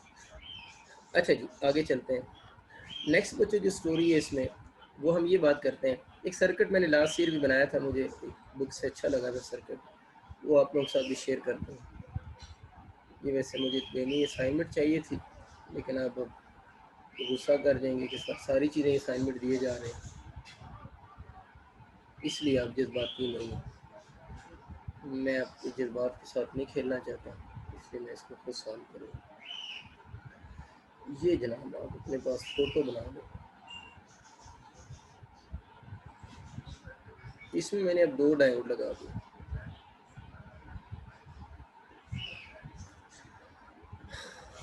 एसी सोर्स है, इसमें बस एक बेसिक सा कंसेप्ट मैंने आपको सिखाना है, 0 से t/2, t/2 से t, ये डायोड D1, ये डायोड D2, PN ना भी लिखें तब आपको याद है। अब इसमें ये आपने देखना है, ये रजिस्टर हो गए कि आउटपुट वेव फॉर्म कैसी होगी। इस केस में आउटपुट वेव फॉर्म देखिए, ज़रा जल्दी से देखें। इसमें अगर हम बात करते हैं 0 से t/2 तक, 0 से t/2 तक ये पॉजिटिव या नेगेटिव, ये पॉजिटिव या नेगेटिव का मतलब ये होगा कि ये साइड आपकी क्या हो जाएगी, पॉजिटिव, ये साइड भी पॉजिटिव ही होगा, क्योंकि ये पॉजिटिव के साथ दोनों कनेक्ट है ना। पता है ना, वही बात है जो हम रजिस्टर में नहीं पोटेंशियल लेते थे, वी पोटेंशियल चलता चलता वायर है ना, इधर भी पोटेंशियल वी, इधर भी पोटेंशियल वी, वही पुरानी बात, ठीक है। हम एक साइड से डायोड को देखते हैं, दूसरी साइड तो हम देखते ही नहीं। ये पी साइड है ना, ये एन साइड है, ठीक है। तो दूसरी साइड बनाने की जरूरत नहीं होती, बस एक साइड देखें, ये पी, ये आपका ये पता है ना हाई पोटेंशियल है ना, हाई चलता गया, इस ये भी हाई होगा, ये भी हाई होगा। ये बातें हो रही है 0 से t/2 तक। अब बच्चों मुझे बताओ 0 से t/2 तक क्या सिचुएशन बन रही है, आपको क्या लग रहा है। इसका पी पॉजिटिव साथ कनेक्ट है तो D1 तो फॉरवर्ड बाइस होगी, D2 को ज़रा मुझे देख के बताओ D2 क्या होगी, D2 तो रिवर्स बाइस हो जाएगी। इसका N पॉजिटिव साथ कनेक्ट है तो D2 इसमें रिवर्स बाइस होगी। इसका मतलब ये हुआ ड्यूरिंग पॉजिटिव 0 से t/2 तक, 0 से t/2 तक डायोड D1 फॉरवर्ड बाइस है। इसका मतलब जो करंट होगा वो D1 में से फ्लो करेगा। ज़रा देखें ध्यान से, करंट अगर मैं ब्लू कलर से शो कर रहा हूँ, करंट D1 में से फ्लो किया, यहाँ से करंट इधर गया, D1 से करंट यूँ होता हुआ इधर आ गया, इधर आ गया, इधर तो आ नहीं सकता क्योंकि रिवर्स बाइस है। इस रजिस्टर में देखिए करंट किधर फ्लो कर रहा है, डाउनवर्ड फ्लो कर रहा है।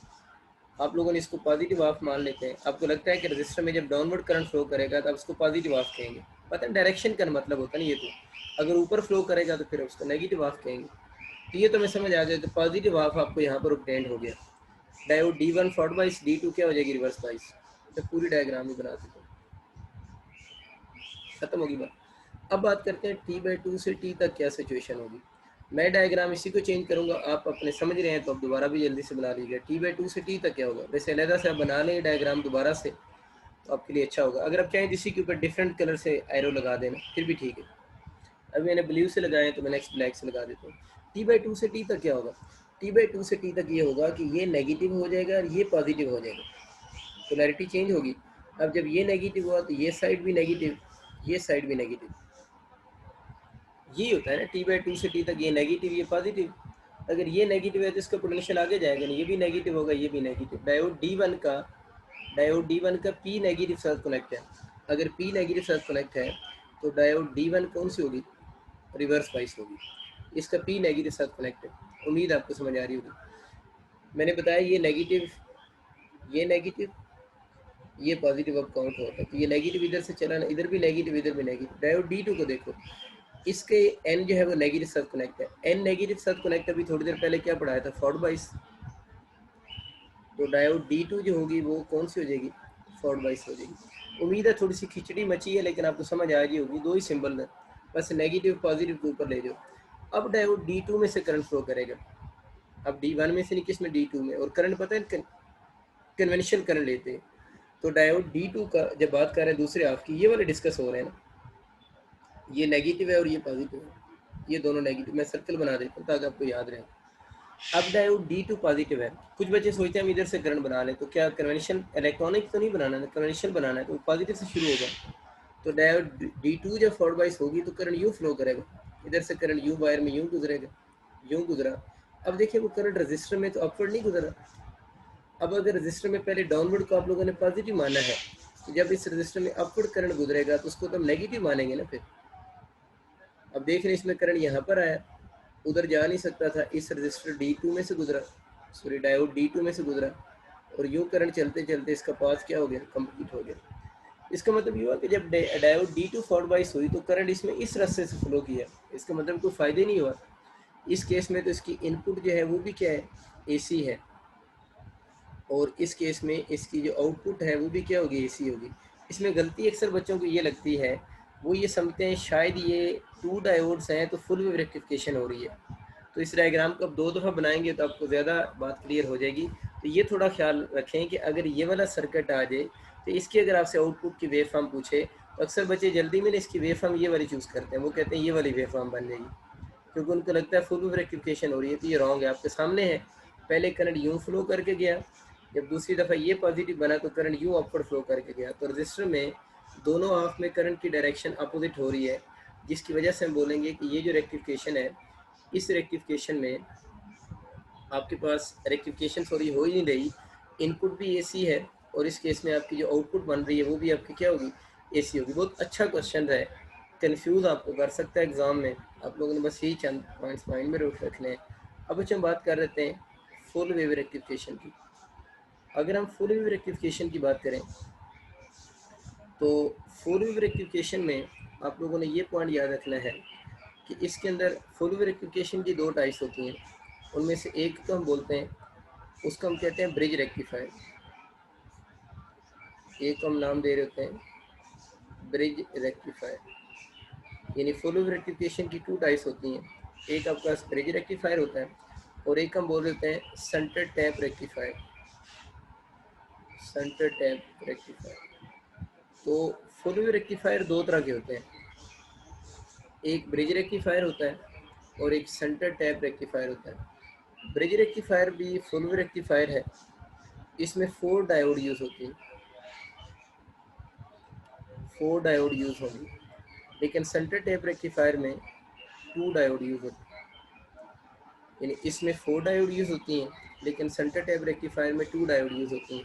अगर आपके एमसीक्यू आ जाए ना कि minimum diode require for full wave rectification, तो फुल वेव रेक्टिफिकेशन के लिए मिनिमम डायोड आपको कितनी चाहिए, तो फुल वेव रेक्टिफिकेशन के लिए जो मिनिमम नंबर ऑफ डायोड आपको चाहिए होती है वो 2 डायोड चाहिए होती है। अगर आपके पास 2 डायोड्स हों तो इस तरह आप लोग जो है वो फुल वेव रेक्टिफिकेशन कर सकते हैं। लेकिन उसके लिए आपको जो रेक्टिफायर चाहिए होगा होगा तो फुल वेव रेक्टिफायर ही, लेकिन उस रेक्टिफायर को हम सेंटर टैप रेक्टिफायर का नाम दे रहे होंगे। यहीं तक वाइंड अप करते हैं।